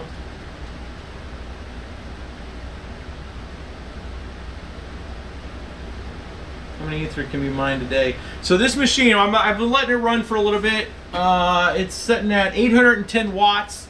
Running this. It's right over 3,000 sols per second. This is one of the key advantages of NVIDIA right now, is that these are runs. You know, people ask about proof of stake. When proof of stake goes, you can run your NVIDIA cards on Zcash. Right now it's generating roughly $33 a day, equivalent based on the current price right now of what this thing's outputting. It's roughly at about $33 a day on Nicehase. There is some fees and conversion stuff that's going on in the background. It would probably actually be a little higher if you were just straight mining Zcash and not converting it to Bitcoin. But that gives you kind of a benchmark on an 8-card rig right now, 33 on Nicehase if you just let it run, of generating a day. So you can figure out your ROI that way, as long as it stays that way. All right, guys, I'm gonna I'm gonna do like 3 or 4 minutes more of questions, and then we're gonna wrap this one up. I hope you guys liked it. You know, thanks again for all those folks that were doing super chats. Again, we try to get this information out to you guys. We do a lot of, you know, people are like, oh, you got all these cards and you guys are, you know, you guys don't need donations and stuff. I mean, we pay for all this stuff and we're bringing it to you guys to try to make sure that you're making smart decisions when you're buying it. You know, so we do value that, the contribution you guys do, and it doesn't have to be through super chat or any of that other kind of stuff. You guys, if you guys don't have it, you guys are gonna go spend. You're like, I don't want to spend you my money. I want to go buy my cards. Go buy your cards. Click the links. That helps us too. So you know, if you go out there, BSBTripping.com, we're trying to post out what we can out there for you guys to pick and choose from. The same hardware we use and stuff like that. And you know, you can spread the love too to some of the other stations, you know, the other channels too. You know, I mean, when I go out and I try to purchase stuff, I click, you know, iMine Blocks, Blocked One, Crypto Mine. So I go out there, I hit his stuff to make sure that, you know, they can get from our side, our purchasing. So, you know, we try to share the love too, but you know, we appreciate it when you guys go out there.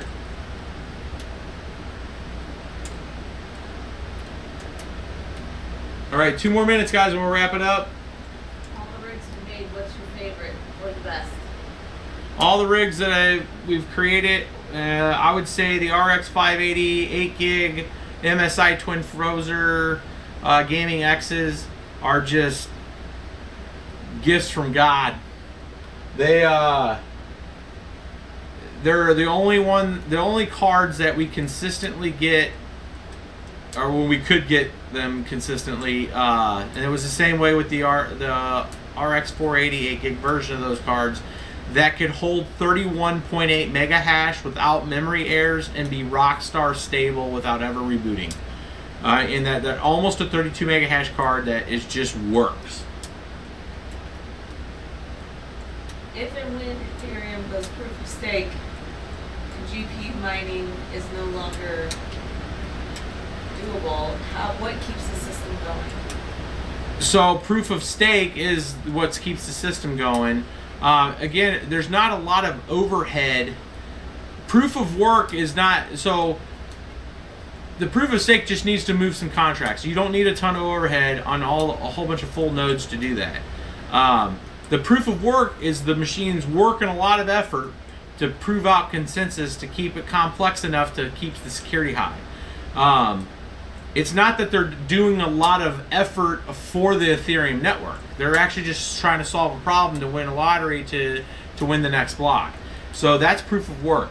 It's different than like you have like Augur, or you have Golem, or a coin that's actually going to throw potentially and eventually, I should say, not right now, but you have in theory coins that are going to come out that are going to send actual job efforts to distribute across GPU mine. So that's that whole supercomputer concept with Golem, where they're going to put complex and sophisticated problem sets and send them out and parallel task them. Then you'll be getting effort there. Then there's a reason for all that main hardware. Other than that, right now, a lot of this effort is just done against the lottery system and the way the consensus system works on proof of work. Proof of stake will still facilitate all of Ethereum's needs. It's just, there's always been that question, is it as secure? Because now you don't have to have a ton of effort, like a proof of work system where you have thousands upon thousands of decentralized people all challenging and validating that network. And that's just, there's a few proof of systems that have been out there, or proof of stake systems that are out there. You got Dash, that's a hybrid. Ethereum has been said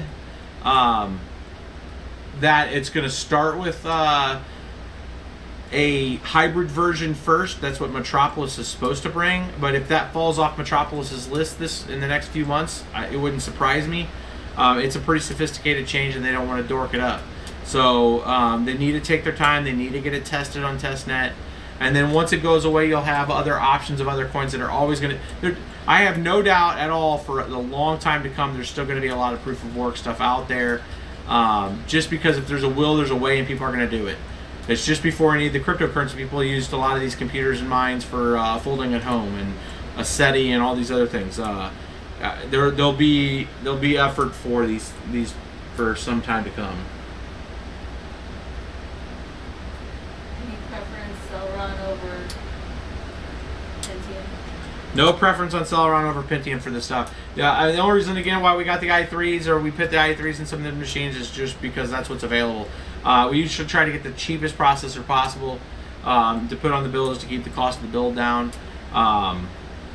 You know, you could get a higher end processor if you're going to do some mining. I'm really interested in looking at the Ryzen 3 setup with as they start to put out some more of these boards that have like 7 slots. If there was a Ryzen board that had, you know, potentially 9 slots like the Asus board, I'd like to try it with like a Ryzen 3 and see if it's cheaper and still gives me some pretty cool overhead on that I could do some CPU mining.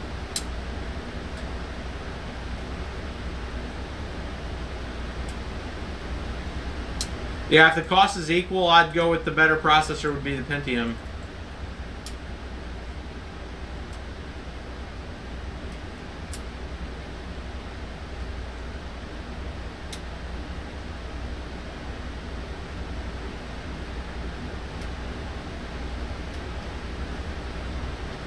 All right, guys, we're going to wrap it up.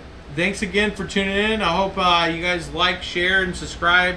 Check out BBT, our Bits Be Trippin', our website. We're going to try to get some of the content uploaded up there. Make sure we have all the tools and stuff out there for you guys. And then, of course, any of the deals that we find, we kind of parse the internet every night and see if we can find some of the best deals across the web, put them on there, and anything that's out there on Amazon. We appreciate any of the Amazon purchases you guys are doing. And let us know if there's some other stuff that you want to see. I'm trying to work some collab videos with some of the other bigger YouTubers out there to try to bring awareness. We've had a few of them reach out. The bigger channels, I mean, we're talking some with like over 1 million people subscribed. I've had a few reach out to our email because they're getting a lot of questions about Ethereum, and you guys can drop us a line and let us know what you guys think about that. I mean, it gets us a lot more exposure, but it also brings in a lot of other people into this that might necessarily not, you know anything about it. So I'm trying to figure out our best approach on that. I want to give everybody kind of equal opportunity of understanding it, but it's, you know, the big masses are coming now.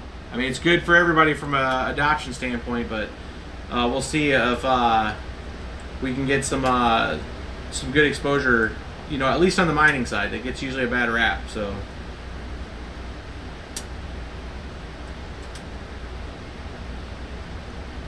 yep, and then we got the Discord channel in there too. So, you know, thanks. Another almost, I think we may have broke 400 viewers. Which one do we? Just for a little bit. Nice. I'll stay in the chat for a little bit, guys, and try to answer some questions. We got Discord out there. Recommend stopping for that. Marco, you're allowed my last question. What do you got?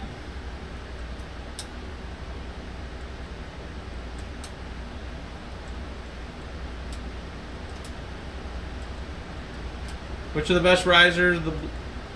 The blue or the red ones? Well, I was gonna say these version 7S, but I just had to throw one on the ground. So I think it's really it's riser lottery. If you got one that works, is good.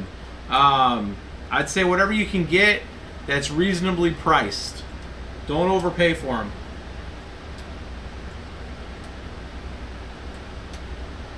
Now I'll stay in the chat. I'll answer some more questions, guys. So if you got some more, we're just gonna drop the video now. And I think that thing kind of went to sleep on me, or the screen dropped. No, it's not asleep. It's good. Yeah, that thing's still locked in about 3,000. So you guys will catch the stream later this week, and I'll stay in the chat and answer some questions. Get this one turned off, and we'll catch you guys later.